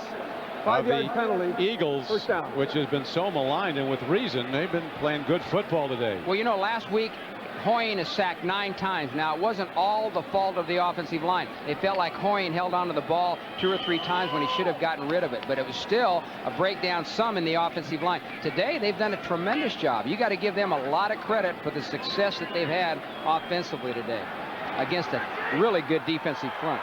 And playing the toughest position on the field, quarterback Hoying looks like a guy that's been doing it in this league a long time. Very poised, under control, stands in the face of a rush, has made big throws. At that time, his roommate at Ohio State, Mike Vrabel, number 96 for the Steelers, makes the tackle. Well, Mike Vrabel is a defensive lineman that they use primarily in passing situations. Here he's in on a run down, and they like him. Jim Haslett, the defensive coordinator, thinks he's a good young prospect. He said he's a guy that might even be a linebacker. He's a big guy, but a good athlete and active, and could play linebacker and cover people. Well, he's Steeler linebacker size, 6'4", 275. That's where this league's coming to, 280-pound linebackers. I was just going to say, you know, again, you look at a guy like Holmes, the inside linebacker for the Steelers. He's 255, and you almost say that he's small next to a guy like Kirkland, 277. The amazing thing about Kirkland is a lot of times you get those big run-stopping linebackers like Kirkland that's in there on 1st and 2nd down, 277 pounds, that's good against the run. But when they get into 3rd down situations and go into their nickel and dime defenses where it's an obvious pass, he stays in there. He stays in there, and a lot of times he's covering backs coming out of the backfield man for man because he can run with them. And there behind us, tough to see him, is Dan Rooney, the president of the Pittsburgh Steelers. And the most valuable asset the city of Pittsburgh has in any sport is the Rooney family. Late Art Rooney, of course, brought pro football to Pittsburgh, and his 5 sons have kept it there, despite the outdated stadium that most other owners would walk away from if it wasn't improved or a new one wasn't built. And talking to Dan today, he is optimistic. Governor Ridge of Pennsylvania is here today, that something's going to happen because the Steelers in Pittsburgh certainly deserve a new stadium. Here's a throw downfield. It comes in on the 1-hop. But when you look at a great organization, you look to the top, and it starts with Dan Rooney. The Steelers waited 40 years for their first playoff team, and then it started to happen fast. They've been pretty tough ever since. Chuck Noll and now Bill Cowher, both these coaches of obviously everybody knows about Chuck Noll, but Bill Cowher came into he's tough to follow a guy like him, but Cowher's done a great job, and that was a bad throw there by Bobby Hoying. That was one of the few bad throws he's had so far this game. The Eagles with 3rd down and 10, 3rd and 15 coming up. Hoying steps in, throws on the run. What a throw and catch. Irving Fryer as Hoying running straight ahead. Got almost to the line of scrimmage and then fired the ball laser sharp on target for a 20-yard gain. Well, he followed a bad throw with an outstanding throw. He's got a little bit of time here, gets some pressure from the outside, steps up in the pocket, and he really fires that ball. He put some zip on it right here, and he needed to. Now, the Steelers get out of their rush lanes right there, but look at him zip that ball in there. That's a great throw for a young quarterback like him. Key situation, had to get it in there, and he did it. And he did it to the ace, Irving Fryer, who makes a hands catch for a 1st down and a long yardage play. Waters runs straight ahead inside the 35-yard line. It's down to about the 33. Steelers trying to get the ball back as the Eagles are running clock with their offense. It's down to 7:45 to play now in the 3rd quarter. And Philadelphia leads the game as they did at the half, 17-6. I think the key thing here, Don, is the fact that the Eagles are having some success running the football. And this is helping them when they have to throw it. The Steelers just aren't stuffing that run. The Eagles are moving it on the ground. Another throw and good defense. Levon Kirkland at 277 pounds is back in pass coverage. He's amazing, isn't he? Remember Ray Rhodes telling us yesterday how he was in the preseason game, how he was running with their tight end down the field and stride for stride? Yeah, Ray said he couldn't believe it. He said he looks out on the field and he sees this big old guy, 277 pounds, running with my athletic tight ends who weigh about 250. And he says, man, I couldn't believe it. He says, no wonder these guys go to the playoffs every year. Steelers have tough scheduling, including this game. 4 of their last 5 are on the road. They're at home on the 7th, a game you won't want to miss on NBC, as they play the Denver Broncos at 3 Rivers. Throw and catch. Hoying's on target again. Guns it in right into double coverage and puts it where it had to be for an 18-yard gain. And the quarterback controversy, Jim Mora, is now over in Philadelphia. There is no quarterback controversy, and again, this is a good throw by Hoying to Fryer, but I'll tell you, give credit to the offensive line. And now look at that throw. If that throw was a little high, it would have been incomplete. It was right in the stomach area where that defender, who had pretty good position, couldn't knock it down. But again, the offensive line did a good job of protecting. Jermaine Mayberry did a real nice job that time on Steve Conley. Gave Hoying time to throw as he made his 12th completion of the day in 21 attempts. 218 yards passing now for Bobby Hoying, 2 for touchdowns. Those last 2 throws couldn't have been any better. Yeah, they were really tough throws. I mean, they were dangerous throws. This Steelers secondary could pick on you. Good throw, because the Steelers had good coverage on both throws. They had to be perfect throws to be completed, and Hoying made them. Pick on you as in pick off. Jim Haslett, the defensive coordinator, who looks on you as a father figure in football. He worked for you in New Orleans. He's got to be nervous now. His defense, good as it is, challenged all day. Hoying is hit hard just as he releases the ball. Jason Gilden was coming hard. Greg Lloyd was also right there. Well, those are 2 good rush guys. Those are the 2 outside linebackers, Gilden and Lloyd. And in this type of 3-4 defense, your linebackers have got to be good rush guys. When we were with the Saints and we had great defense, we had 2 pretty good outside linebackers in Pat Swilling and Ricky Jackson, and both those guys could really get after the quarterback. And Lloyd and Gilden are both very similar. Big thing is that just a tremendous speed. So fast. 13th play of the drive coming up, and Hoying sees something he doesn't like on a 3rd down play when he needs 11, so he calls a timeout with 5:53 to play. The NFL on NBC continues. There were some deportment problems among some of the fans here in Philadelphia, and they're not going to have them again. They have the judge right here, although there's a sign saying the judge, not the team. Judge the team, not the fans. But there are 2 magistrates here. Any misbehavior and you go right up in front of the judge right here at the vet. Send you right up the river. That's right, and they're gonna judge you right there and could fine you, and if you can't pay the fine, they handcuff you and take you to jail. Well, you had great success here coaching 2 USFL championship teams with the Philadelphia Stars, Jim. In Philadelphia, a few people might have misbehaved, but they got great fans here and always have had. Get a bad name for a few people that come to the ballpark with a few glasses of personality in them. And I think it's one of the great sports towns in the nation. These people are fantastic fans. They love their teams. They can get down on them a little bit, but they support them, and they're going to come to the games and buy their tickets. And I had a lot of fun here. Of course, we won a lot of games, so they never got down on our football team. But they're great sports fans. They're as good as they come. They are that, and now Boniall will try a 35-yard field goal for the Eagles. Spins it up and hits it. But Chris Boniall is back in winning form as he drives through a field goal, and the Eagles build their lead to 20-6.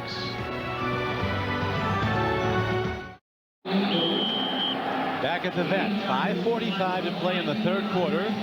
The Eagles extending their lead now to 20-6 over the Pittsburgh Steelers. And here comes Blackwell running back the kickoff. Gets a channel and comes outside to the near sideline and to the 34-yard line. A 24-yard return as the NFL on NBC continues. We're looking now at the owner of the Philadelphia Eagles, Jeffrey Lurie. And you know they meant business today, because right on the field when that team, after the pregame warm-ups came off, Jim, Jeffrey Lurie was right there with his ball club. They wanted this game badly, and right now they have it, leading 20-6 in the third quarter. It's Lurie who brought the judges in here, said they're not going to have misbehavior in this ballpark. There's too many fans that don't deserve it, and the few that do are going to get paid the penalty. So there's 2 magistrates here today, and we've seen no indications of any problems. Well, these fans have been pretty good today. I think that Lurie and the city of Philadelphia probably got their message across. There was a lot of publicity during the week about the fact that they were going to set up court today, and I'm sure these fans took notice and they're behaving themselves. And Lurie served notice to this team. He said this week that this team has underachieved, and he does not blame the coach. That's right. Ray Rhodes has had 2 10-6 years. His first 2 years took him to the playoffs. This year, they're struggling at 4-6-1. I told Ray, I said, you had 2 great years. You got to go through a little adversity as a head coach. He says, yeah, but God, these guys are tough on you here, But we were lucky. When we played here in the USFL, we won a lot of games. We won 18 games our first year, 19 the second, playoff games, championships, and fans liked us. And the Eagles were struggling at that time. That helped. 19 games. Like you're playing in the NBA. It's a lot of games. Including playoffs and championship games. 18 regular season games in the USFL. Cordell Stewart throws a strike. Guns a fastball in to Yancey Thigpen as we go back to Greg Gumbel. All right, Don, in Detroit, it's another 10th straight 100-yard game this season. The Lions, 25-10 over the Colts in the third, Don. They're starting to play some great football, the Lions, late in the season. Here's the bus. Rumbling on down. Next stop for the bus is at the 29-yard line. A gain of 11 yards on a first down carry. Steelers now, even in the third quarter, need to make big things happen. They're way down. The bus can be a menacing sight when he gets into that secondary, because at 260 pounds, he outweighs a lot of those defensive backs by quite a bit. We talked to Troy Vincent yesterday. We said, well, how do you tackle him? He says, you got to cut him low. He says, don't take him on high. You get hurt doing that. Cordell against a blitz, makes the connection. Johnson, he is a good player. Charles Johnson keeps making plays. A 9-yard gain on the play. Almost 10 where the ball is spotted. Well, the Eagles had a zone blitz on that time. They brought the safety Brian Dawkins, and when they do that, when you come with the zone blitz, a lot of times you void a zone, you leave a zone open, and that's what happened that time. And the Steelers took advantage of it. That's the defensive coordinator, Emmett Thomas, who's done a superb job here with this defense. Not only this year, but the previous 2 years when they've been 10-6 and in the playoffs. You remember Emmett as a player, too. He's a heck of a player. Well, he was with the Chiefs. He was outstanding. He was a secondary coach with the Redskins for many years when they had great success under Joe Gibbs. Emmett Thomas. Ball now at the 19-yard line. Thomas making the defensive calls from on high, getting him downfield. There's Emmett. Got the Ben Franklin glasses going here today. Right time for those.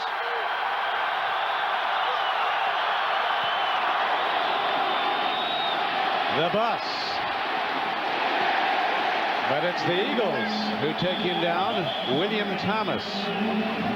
One of the best outside linebackers in the NFL. 2 straight Pro Bowls for this 4th-round draft choice from Texas A&M.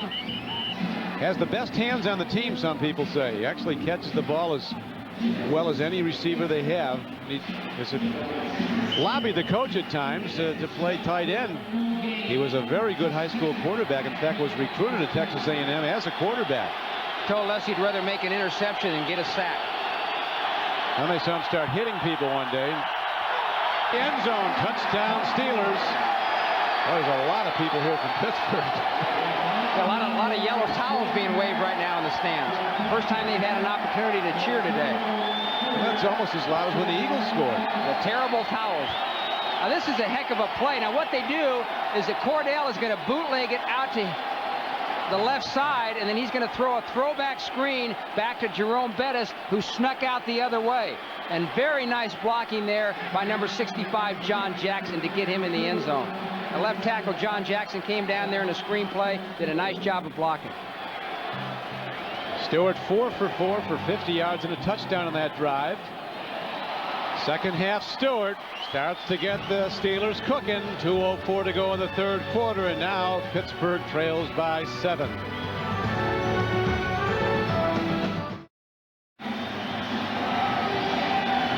There's the bus. He just got in the end zone with the Steelers' first touchdown of the day, and they're now down by 7.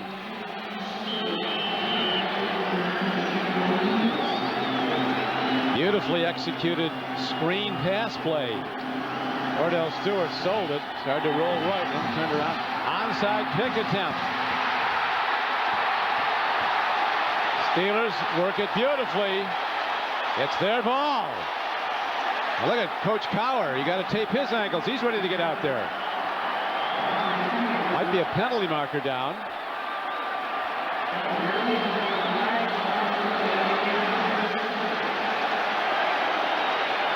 Steelers think they're clapping anyway. Well, let's let Jerry Markwright sort this out. An onside kick attempt. Offside, kicking team. 5-yard penalty, free kick. So the surprise factor is now gone. Look at Cower, boy. I wouldn't want to deal with him if I was the guy offsides. Yep, it was this player right there was offsides. Now, they knew they had the onside kick on, and he probably was a little bit too eager to get down and recover that football. Yeah, number 38, John Whitman. He was well over. Well over, yeah. And see, he's going to go down there and block somebody. He's looking to block somebody. Norm Johnson's the guy that's going to recover that kick. But Whitman went down there. He's got his eyes on to block somebody, so he can't recover it. Yeah, the coach wants to know who it was. If I was Whitman, I might go into the locker room right now. Cower's mad, isn't he? This is one reason they're good. I mean, boy. Cower's fire as he fans the fire of his whole team with that emotion. Look at that jaw. Whew, man. Sticks that jaw out.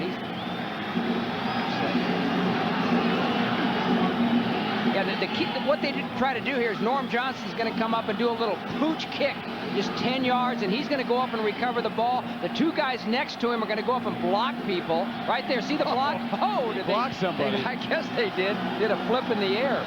Well executed, perfectly executed, except Whitman was offside. A little bit too eager to get down there and make that block. We're still in the 3rd quarter, and it's a good one. Eagles lead it 20-13. Now they kick off downfield. It's bobbled, picked up at the 20. New Staley goes up the middle and is taken down at the 32-yard line. A 12-yard return. You can really sense the frustration of Coach Bill Cower of the Steelers, because They've been working on that all week. They've been working on it all week. We knew they were going to do it. Or we knew they were going to probably do it. If they were going to kind of see what those Eagles, how they were going to react to kickoffs prior to that, and if they felt like this thing could work, they were going to try it. Block on the play. There is no foul. First down. Not only did the Steelers not get the ball, but the Eagles start off this drive with pretty good field position on their own 32-yard line. That could be a big play. That could be a big play in this ball game if the Eagles go on to win this thing. Because that would have given the Steelers tremendous momentum having the ball right after the scoring a touchdown. The Eagles lead, but the Steelers are a long way from out of this one. Hoying takes a look. Markers down. Another markers down. Kevin Turner, his fullback, comes out of the backfield and takes it over the middle for a gain of about 7 yards. We have an offside preliminary signal. Everett says it's against the Steelers, but he's the Eagles center. But he's right. Everett was pointing towards the Steelers, and Greg Lloyd was Offside, clapping. number 95, defense. 5-yard penalty. First down. Well, Greg Lloyd likes to come after that quarterback, so, you know, probably a little bit early that time. But he's going to try to get as much of a jump on that ball as he can and try to beat that left tackle. There's 95. See, a little bit too eager. He's trying to time it, That was kind of a picky call there. But trying to time it and get off on the snap. Gives Hoying a nice down and yardage call. 1st and 5 as he overshoots. The rush was on. And now Wolford was covering, but coming hard again was Kevin Henry from the right end position, number 76. You know, I don't think people can appreciate, Don, how much time it takes to get the timing down between a quarterback and a receiver. You got to work so many hours to get that down. And right there, you know, Fryer did his break, and Hoying was just high with the ball. I'm sure they're just not used to each other yet. Their passing game starting to sputter now. Hoying is 0 for his last 4 throwing the ball. The Steelers come a-hitting. Jason Gilden shoots the gap, makes the head-on stop. And there's literally no gain. Charlie Garner was the ball carrier. The Steelers now send in another defensive package. Pittsburgh's defense trying to get the ball back. This is a 3rd down coming up, and Hoying has to throw for 6. Well, the Steelers got a lot of bets on their defense. They know what they got to do. They know that they got to stop these guys and get that ball back to the offense. They've been in this position times before, and this is not new to them, and they're going to play with a lot of poise, but with a lot of intensity. They'll do that.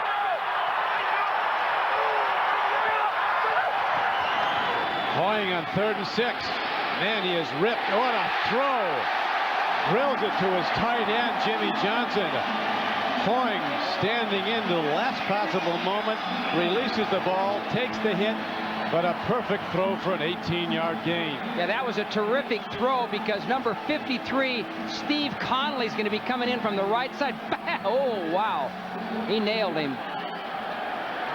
Good courage by Hoying. Look at Hoying. He doesn't worry about the rush. He's looking right at the receiver. Receiver's wide open. That you look for in a quarterback. You don't want a guy with happy feet back there. He doesn't even worry about the rush. Steps up into the pocket. Nice throw. Still looking at the pass. Right now, there's a timeout on the field as the 3rd quarter winds out with the Eagles still in the lead. Don Criqui with Jim Mora back at the sold-out Vet in Philadelphia, where the demand for tickets to this game were greater than any game the Eagles have played this year, greater than any of the matchups with the Cowboys or Redskins. And Bobby Hoying has been the big story for the Eagles as an underdog on their home field. They've built a 20-13 lead. He's thrown for both Philadelphia touchdowns. Now he tries the screen pass. It's tipped by an on-rushing Steeler. I saw Bill Cowher before when the Steelers executed what looked to be a perfect onside kick and recovery. And somebody was offside. He wanted to know who. He's yelling, who? Who? He's not a Roger Daltrey fan. He's not yelling about the who. He's yelling, who was offside? Or what? Look at that. Look at that jaw. Good luck, Whitman. That's 38. He's the guy's offside. You better stay away from Cower, Whitman. Here is Bobby Hoying standing in. Home run ball. A little too much on it. Coverage stride for stride. Donnell Wolford, a former #1 draft choice of the Chicago Bears, who the Steelers signed to replace Woodson when he left. There's a penalty marker down now, and it's going apparently against Pittsburgh. Did that come down late? I didn't see the flag right when the play happened. Pass interference. Number 21. Defense. Automatic first down. That looked like good coverage. I don't look like excellent coverage to me. He pushes him there with his right hand, kind of pushes him there. They're both pushing each other. I don't know about that one. I don't know. I think you let that one go. You call that one, you can call a bunch more than they normally do. See, it looked to me like Fryer pushed Wolford right there. He pushed Wolford. Wolford was the one that was kind of thrown off stride. That hurts. A 29-yard penalty pickup for the Eagles as they challenge now in the first 10 seconds of the fourth quarter. Hoying stands in, throws, and Jason Dunn unable to take the ball in. But he's been in the end zone once today, Jason Dunn. Well, Jason Dunn is a player that they had very high hopes for. He's in his second year from Eastern Kentucky. High draft pick. I think he was a #1 pick. Big guy, big, good-looking physical specimen, good athlete, but he just hasn't produced this year. And the coaches have actually been a little bit down on him. But he's had he made the first touchdown. He should have had that one right there. He should have caught that one. And until he scored that first touchdown, the Steeler defense had gone 11 quarters without allowing one. Hand off to Waters. The rookie Chad Scott knocks him down. 14:35 to play in the game. The Eagles and the Steelers met in the preseason. Pittsburgh won that. They've not played in a regular season game since '94 when the Steelers won 14-3. Ray Rhodes, he was bitterly disappointed with the outcome last week at Baltimore when they could have won it with a field goal at the end of regulation. It ended up an overtime tie with the Ravens. Seeing his Eagles really rise up and play great football today. Hoying stands in, eludes the rush. He's on the run. The penalty markers are down as Hoying is hit hard from behind at the 8-yard line. I think it's going to be offsides on number 76, Kevin Henry, defensive end for the Steelers. He moved early. Yeah, it is. A little bit too eager on third down to get to that quarterback. There's Kevin Henry, the right tackle. Right there, you can see his head. Boom, there he goes. Clearly offsides. Offside, number 76, defense. 5-yard penalty, third down.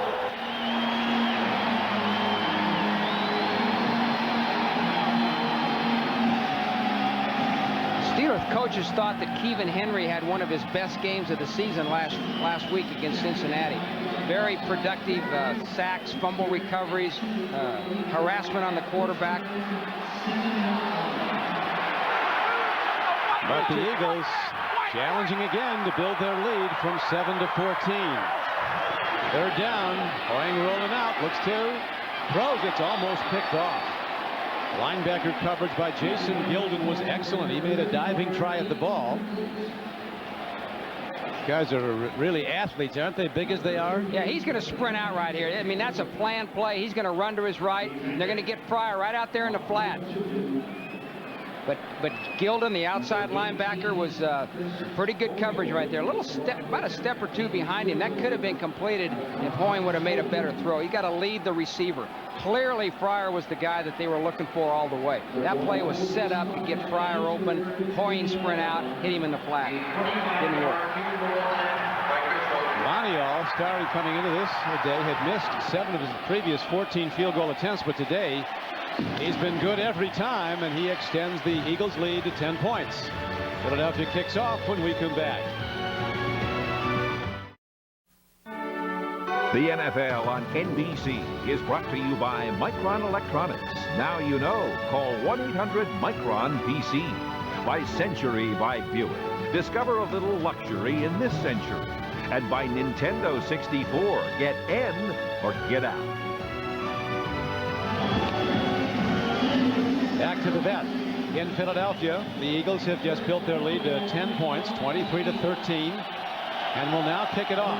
Tough penalty call, though, against the Pittsburgh Steelers. It looked like good coverage by Wolford, but it was a 29-yard penalty for a first down for the Eagles. Here's the kickoff, a high spinning kick. It'll carry short. Blackwell comes up on the ball. Can't run away from your blockers.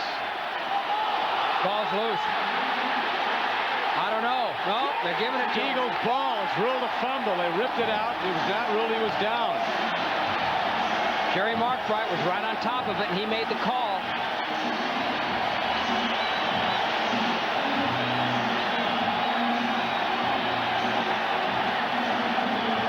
Here comes Blackwell. Matt Stevens looks like he gets it. Matt Stevens is trying to get it out of there. That right hand's going to rip, left arm's going to rip it out. Let's see. Oh, he's down. He's down. Not a good call. His knee was down. That should not have been a fumble. They're trying to rip it out. They get it out.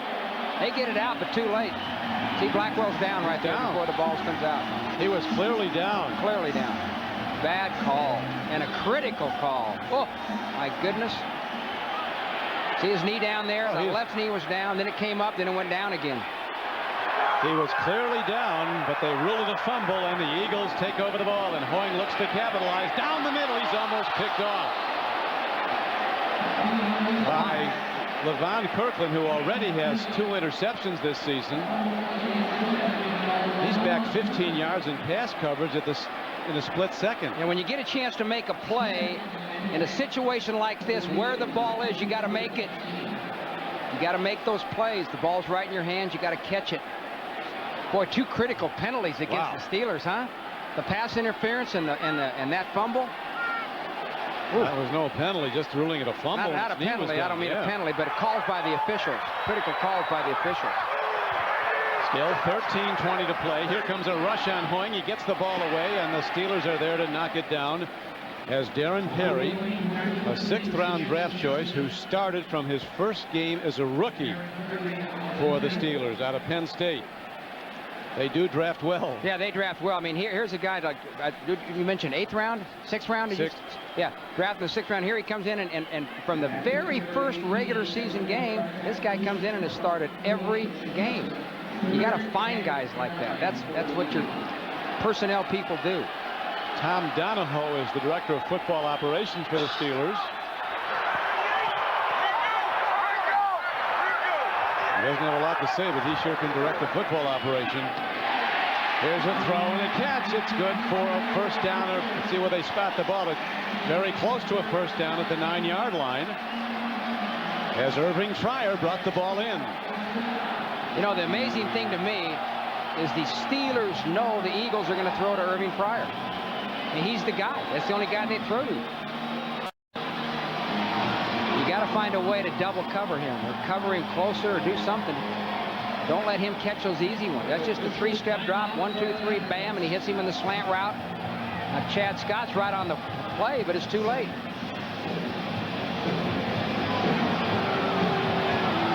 Just short. 4th down. I think you kick a field goal. If you're leading by 10, you get it up. You have to score 2 touchdowns. Ray Rhodes is going to run it, and I go along with that. I believe you got to run it right here. Make a statement. They're going to make a first down. They're going to make this. Look at the Steelers on defense. I think this is. I don't think Ray Rhodes even hesitated to make this call. The Eagles are trying to calm their fans. 4th. Hoying puts his head down. Looks like he got it behind Everett. Well, if the official did, it's not going to be by much. No, I think he got it though. The head linesman came in and he's got it marked. If he's right, then they made the first down. But it's going to be close. Inches. That's a nice job by Joel Steed, the nose tackle for the Steelers. Wow, this is close. If he got this, it's by the nose of the ball, the way it's positioned. That's going to be inches, Don. One way or the other, it's going to be inches. It's going to be by the nose of the ball if he got it. Oh! The Steelers take over the ball. Woo. So the Steelers make a statement. I still think that was the right call. I really believe it. I think Ray Rhodes made the right call. The Steelers stopped them, but you got to go for it there. And now it's 4th and 4, 4th and 3. Maybe you kick the field goal, but when it's 4th and a foot, go for it. Well, it's now that defense has got a hold of it. It's all conversation now because the Steelers take the ball back. Now listen to this Eagle crowd kick in. Cordell Stewart, his team down by 10. 11:50 to play. Here's a throw and a catch out to the 30-yard line. A beautifully thrown ball to Thigpen for a 20-yard gain and a Steeler first down. Well, Thigpen is the big receiver for this football team. He's their leading receiver, and he hasn't caught a lot of balls today. I don't know how many he's caught, but he hadn't caught many balls. He hasn't been much of a factor, but that was a critical throw right there. Getting out of they're backed up. They come out first down, make a good throw, good catch. Now they got good field position. Dennis, nothing. On 1st and 10, he is taken down at the 30. And while we have a moment, let's go back to Greg in New York. All right, Don, pretty good game going on at Foxborough. Kareem Abdul-Jabbar from a yard out, his 2nd touchdown of the day, his leading 13th of the season. 27-17, New England's lead is down to 10, and Miami is threatening at the goal line as we speak, Don. What a day. Yeah, that's a wild game up there. Don't count those Dolphins out. There, this is the reason that this league sells out all over. Game after game, week after week, games like this one. Here is Cordell throwing in low. He tried to go to Bettis. And now a huge down comes up. 3rd and 10 as Richard Dent, his 14th year, puts the heat on. Dent has been used primarily as a, there he is, been used primarily as a rusher on 3rd down. But in that case, he was in on 2nd down, and he came hard, got a good hit on Stewart.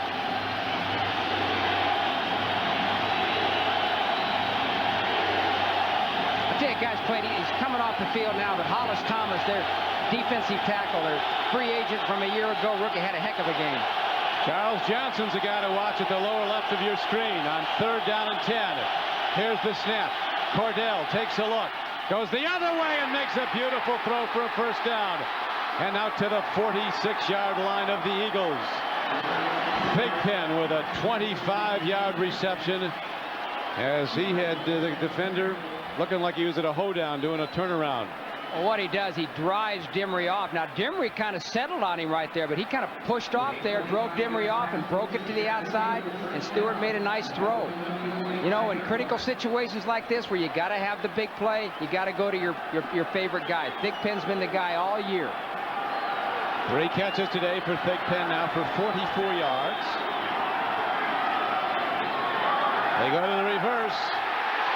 And Courtney Hawkins is taken down by Mamula for a huge loss back at the 43-yard line.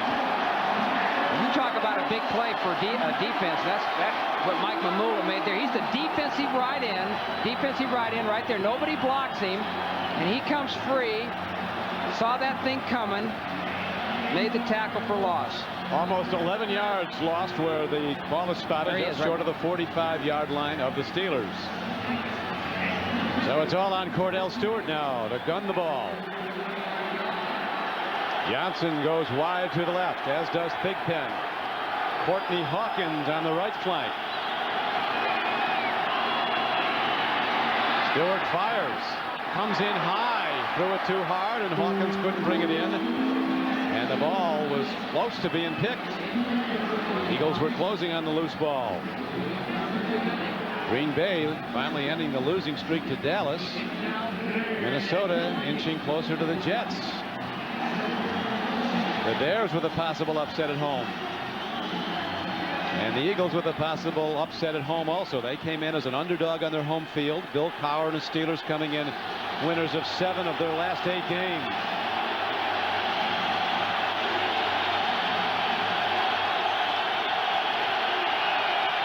Third down.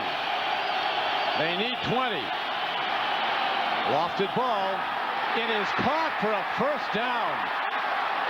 Blackwell, the rookie out of San Diego State, as Cordell Stewart really with a beautifully timed throw, arcing the ball so softly for a 22-yard gain on 3rd and 10. Well, that, you know, to win in this business, you got to have people that can make plays. Yeah. Defensively, Mamula made a play a couple plays earlier. Here, Cordell Stewart's got to make a play. Nice thrown ball, perfectly thrown ball. He makes plays. You got to have it to be successful. Got to have playmakers. Cordell, second half Stewart, now with 13 of 25 for the game. He's up to 200 yards throwing, almost picked off. William Thomas had his hands on the ball as he tried to throw the slant route.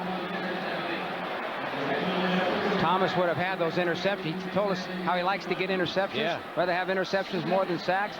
He had a chance there. He got his first interception and only interception of the season last week against Baltimore. Had a chance for a big one right there. Eagles lead by 10. Time becoming a factor. 8 minutes and 17 seconds to play. Clock stopped after the incomplete pass.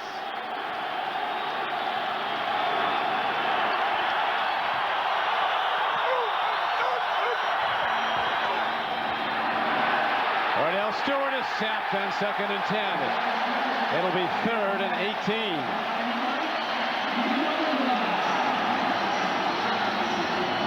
18. Jimmy Jones came hard up the middle, number 98. And there's an Eagle down. Well, Jimmy Jones is playing the right tackle position. He's been around. He's been in the league a number of years from the University of Miami. Played at Dallas, the Rams, and made a nice play there. The 3rd sack of Cordell Stewart by the Eagle defense. The NFL on NBC is brought to you by Domino's Pizza, delivering 1 million smiles a day. Call for pizza now and share a smile during the game.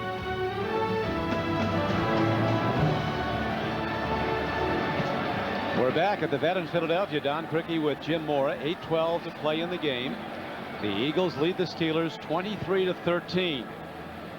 After the sack of Cordell Stewart, the 3rd sack of Stewart today by the Eagle defense.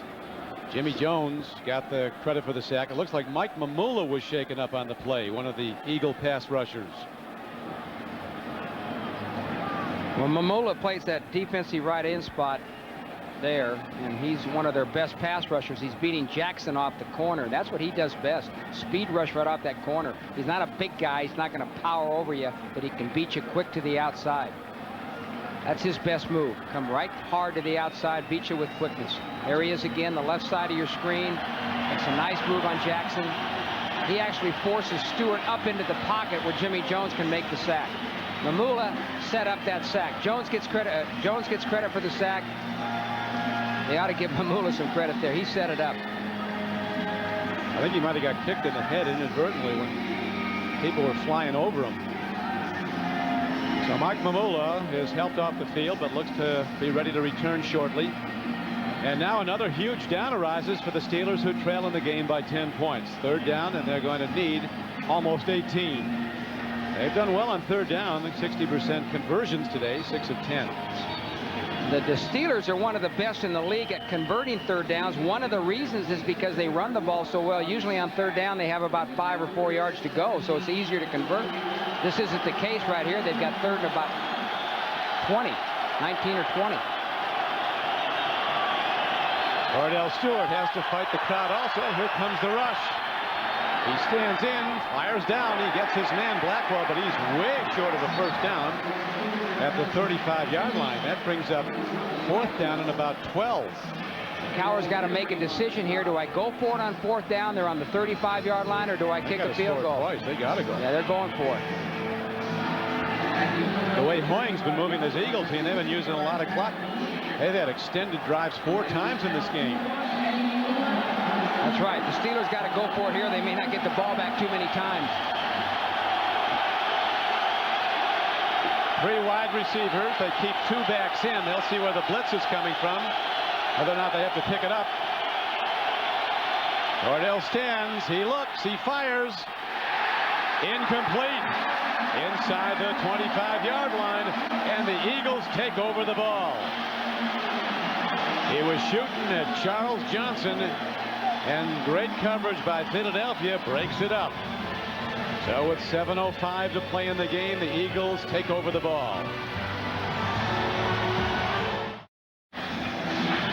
Back at the vet, the Eagle mascot, he's got the bus there. That's a little toy bus that he's beaten up on.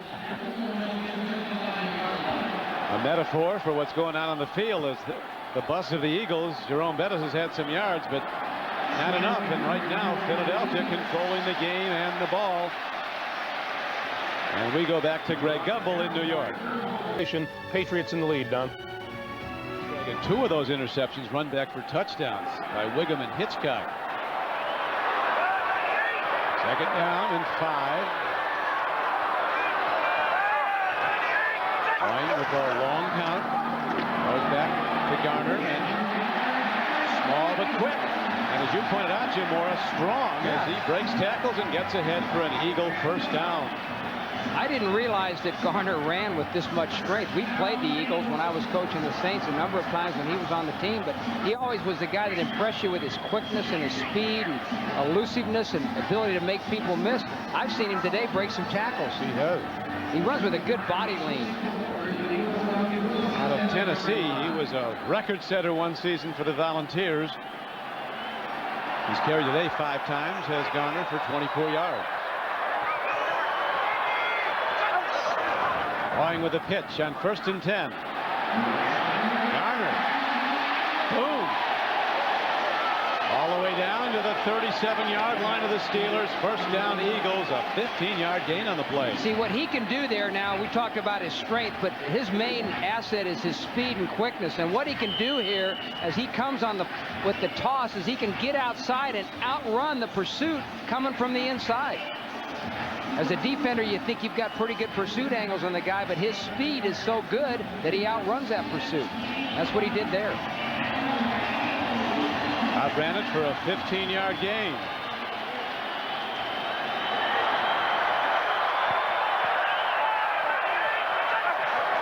Going with the pitch play again.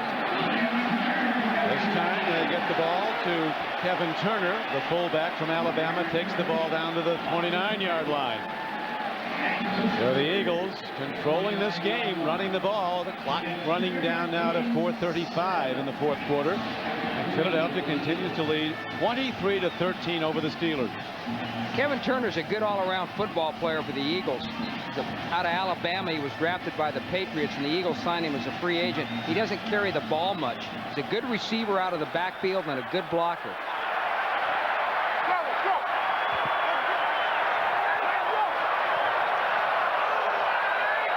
Second and 3, back to the run. Spin move by Garner takes him ahead close to the 26-yard line and close to a first down. Stopped by Darren Perry. As you mentioned earlier, Don, just a few minutes ago, when the Eagles have had the ball today, they put together some good time-consuming drives, and they're doing it here, which is a very important time of the game to do it. You know, one of the interesting things, when we met with Hoying yesterday, you really expected to see a guy who was on edge or kind of nervous, but he was much to the contrast. That if they simplify the game plan for you, he said, not at all. Yeah. He said they shortened some of the drops because these guys can really rush you. But he seemed so confident yesterday, and obviously he's played like it today. He's played masterfully in just his second start in the NFL. No question about it. And when I watched the tape of the game last week and his first start against Baltimore, even though he got sacked 9 times, the thing that I was most impressed with was his poise and his confidence. And you know, the coaches with the Eagles, both Ray Rhodes and John Gruden, the offensive coordinator, John Gruden says he's got that look in his eye. He's going to be a good player. He says he has tremendous presence in the offensive huddle. And where's Waters now? He is only 43 yards on 17 carries today. He has caught 2 for 50 yards. They're going with Garner in the 4th quarter, protecting a 10-point lead.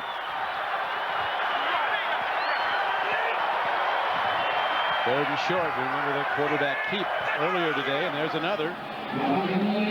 Last time he didn't get there. I don't think he did this time. Doesn't look like it, does it? There's Ricky Waters. Speculation about his future running rampant. He'll be a complete free agent. Says he'd like to stay here. And I think he would. Ricky is a little quieter this year than he has been in the past. He's kind of been vocal in the past, but I think because it is his last year, he's kind of keeping his thoughts to himself. He's actually carried the ball and had a pretty good day today and had more opportunities than he's had in the last couple of weeks. They didn't make it again. He and the offensive coordinator, John Gruden, are getting along better. At one point, somebody asked Gruden last year what kind of a relationship did he have with Waters, and Gruden said, "We don't have a relationship. He plays, I coach." I like Gruden. Spent some time with him the last couple days, and I think he's a bright young coach, and he seems like he's a tough coach too. I don't think he lets these guys get away with a whole lot. They'll do that if they get the chance. Without question, and you can't let them. I want you to expound on it. What type of things do they get away with? Hand off. Ooh. Steelers take over the ball with 2:47 left to play. So the Steeler defense again rises up on 4th and short. Earl Holmes shot the gap, number 50, and made the stick.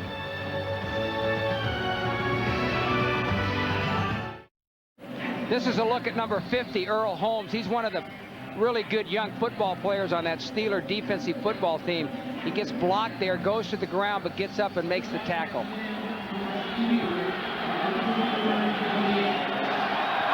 Now the Steelers have to make it happen as the Eagles people back deep. They know Cordell Stewart will be throwing. He swings it out.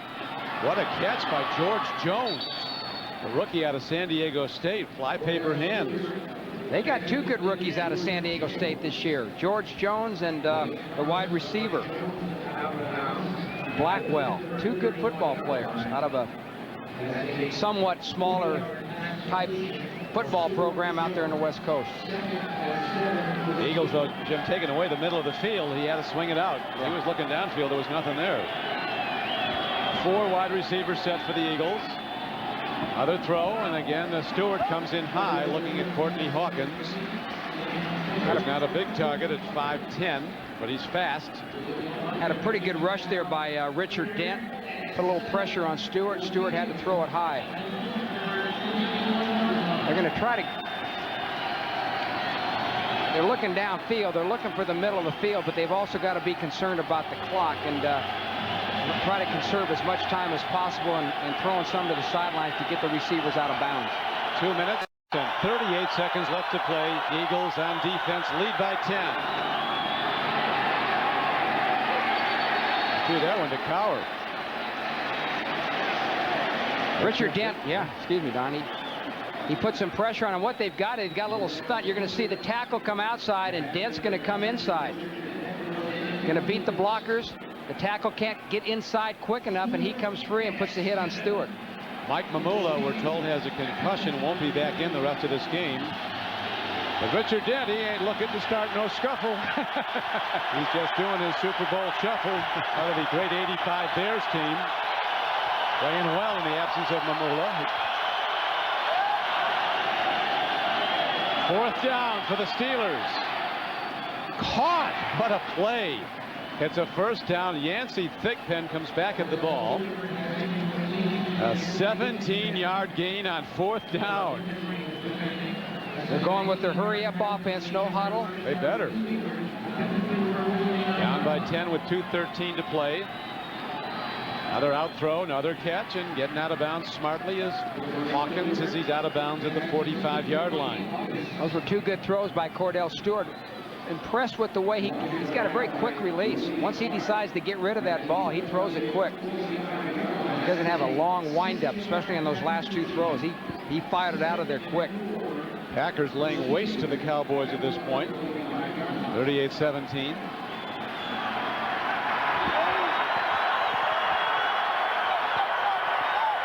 Second down and 4.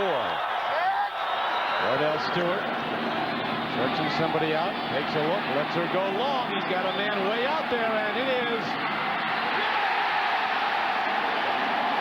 Intercepted. What a play. What a play.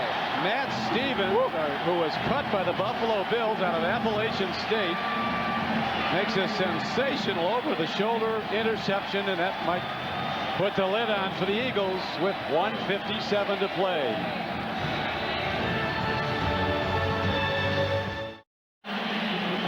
Darian Connor, number 93, is going to get a good hit on Stewart right here. He's coming right up the middle, and he gets a shot on Stewart. Stewart's going for the zone, makes a pretty nice throw, but Matt Stevens makes an absolutely fabulous interception.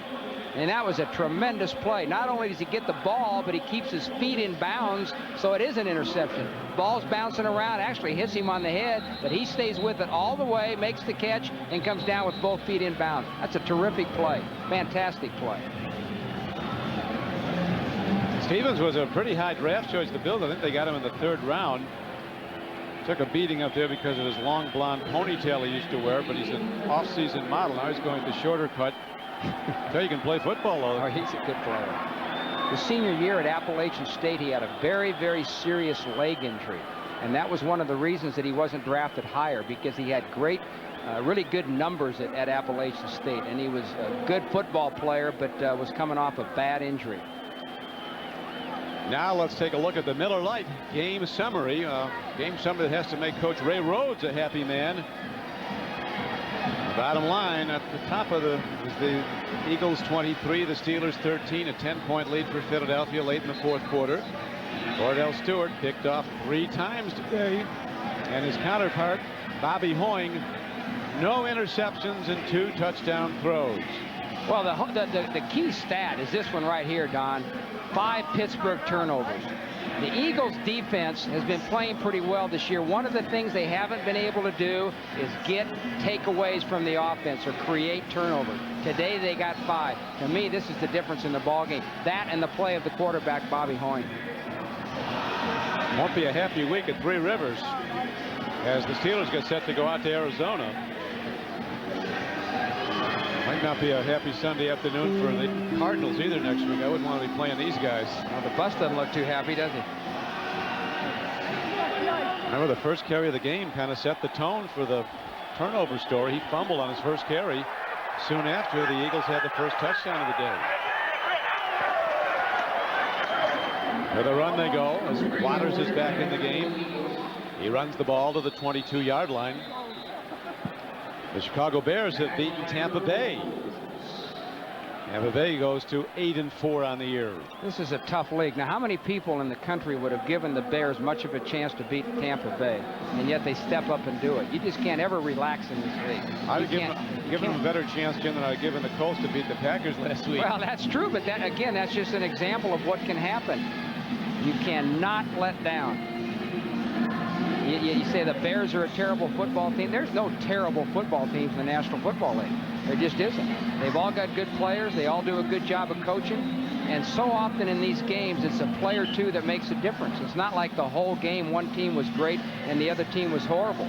You can narrow it down to 4 or 5 plays that make the difference in the outcome. What people tend to forget is how good you have to be to get into this league. I mean, there are standout major college players who never even get drafted, can't even get a free agent signing. That's exactly right. It's just it's the best football in the world. It's the very top, and there's a lot of great athletes. Let's look at the Steelers' remaining schedule. Much of it on the road. They'll be out in Phoenix, play the Cardinals next week, then home for a very big game against the Denver Broncos, then at New England and at Tennessee, and those are no gimmies. Those last 2, Tennessee's got a good club. Well, we talked about it last week when we were doing the Jacksonville game, the 2 teams that are fighting it out for that AFC Central Division Championship, and we felt that the Jacksonville schedule was quite a bit easier than that Steelers schedule. And this is a game that the Steelers probably felt like they were going to win coming in. Now, they don't take anybody for granted, as I was mentioning earlier, but I think that this is one they probably felt like they were going to put in the win column. And it's going to be a tough loss for them because when it's all said and done at the end of the season, they might look back on this one and say, hey, this is one we should have had. Might have cost us the division championship. Well, they lament a couple of games they should have had. They felt they should have had the Monday night game at Jacksonville they lost. Could have possibly had the game at Kansas City. Their other loss was just an absolute opening day disaster when the Cowboys came in and blew them out of Three Rivers 37-7.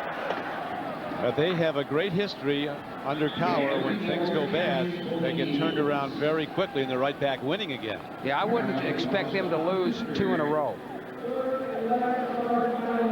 Now there's a timeout called with 1:38 to play. As we look at the Philadelphia Eagles and their remaining schedule, they'll go to 5-6-1 with a win here today. They have Cincinnati coming in next week.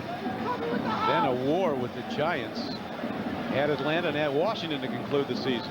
If they got a shot, you know, they're not out of it mathematically. I think maybe there was some feeling around the city that perhaps they were, but they've got a shot. They win next week against Cincinnati and then play the Giants, who a division rival, and find a way to beat them, and then Atlanta and Washington beat those two NFC teams. They could be right back in it. The first tie in the league since '89 last week when they played to a 10-10 tie with Baltimore, and a tie after one period of regulation in the regular season. There's still a tie. It goes in as a half game won and a half game lost for each team. Who knows if they could ever run the table and go 9-6-1. That half game one might get them in. Might get them in. Yep. Hunt was punted well. Boone's another one. And it caroms out of bounds inside the 35-yard line.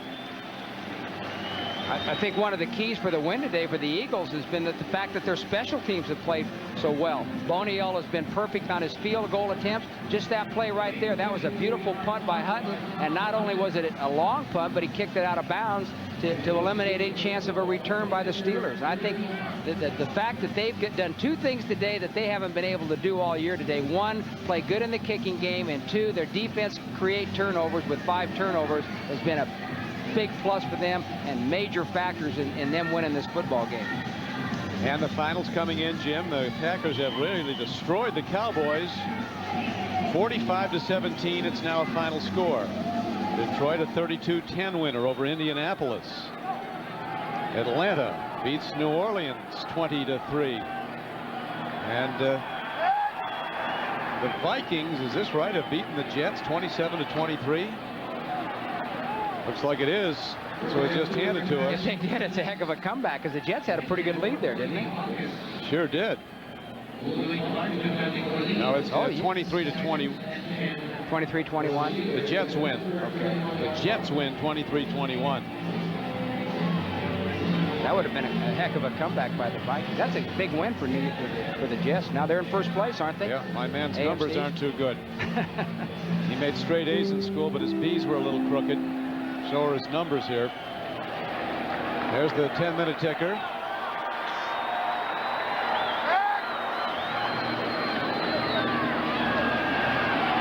Cordell Stewart makes a throw. It's a connection out to the 48-yard line.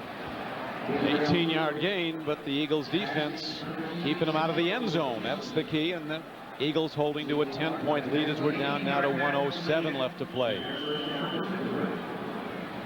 Steelers are out of timeouts. Well, the way these Steelers have, you know, we're kind of giving the Eagles this win right here, but I don't think Coach Cowher thinks this game's over with right now. Well, they got to get it. You got to get in the end zone or kick a field goal. You kick the field goal, get the onside kick, come back with the touchdown, or do it the other way. But you got to get some points here, obviously. Bungling the one onside kick. The Steelers executing perfectly, it seemed, when they recovered an onside kick after they scored.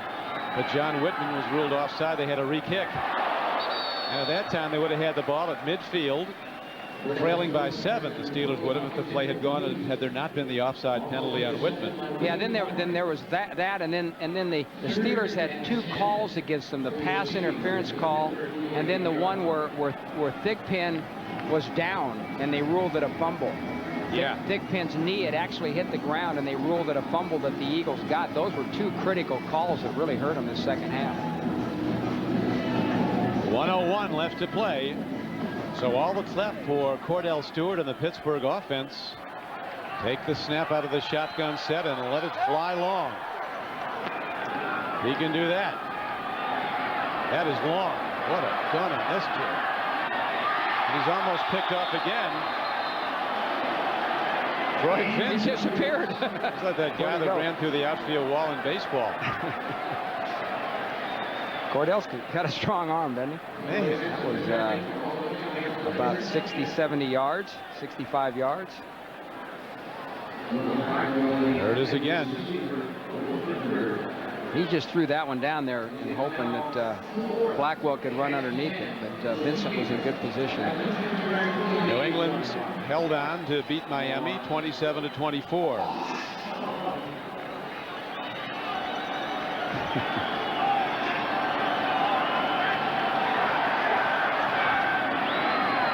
Cordell Stewart on the run. Slides to a halt. Be very close to a first down. He gets one with 41 seconds left. The Steelers powerless to stop the clock unless they throw the ball down here, and they do. And that stops it with 33 seconds left to play. You know, on this drive, the Steelers didn't have to get a touchdown. You know, they could go down and get a field goal, kick the onside kick, then get the touchdown. Now, they threw a couple deep ones there going for the end zone, but they didn't have to get a touchdown. Illegal formation foul on the offense. Ineligible man was uncovered. 5-yard penalty, second down.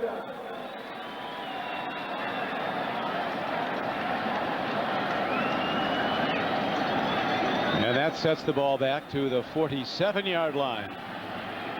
Second down and 15.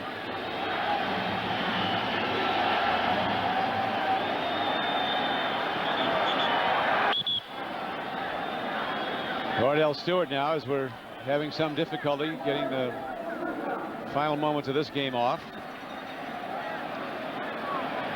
Now we're ready to roll as the Steelers set up Cordell Stewart in the shotgun at his 48-yard line. Ready to launch again. Fires to Charles Johnson. He's down to the 30-yard line. Gets a first down, but there's just 23 seconds left as the Steelers rush up to go into formation. And Stewart downs the ball again with 18 seconds left to play. What does this do, Jim, to a team psychologically? These guys were really rolling. The Pittsburgh Steelers. Yeah, I think in the case of some teams that don't have the veterans that this team has, or has experienced the success that these guys have, or have been in these situations before, I think it might bother them, but not the Steelers. The Steelers are going to, you know, they're going to come back tough next week, and they know they're still very much in the shot for a championship, a division championship, and you know it's a loss, and they don't want a loss, but it's not going to have any long-term effect. Enzo throw, a jump ball. Somebody caught it. A touchdown with 10 seconds left.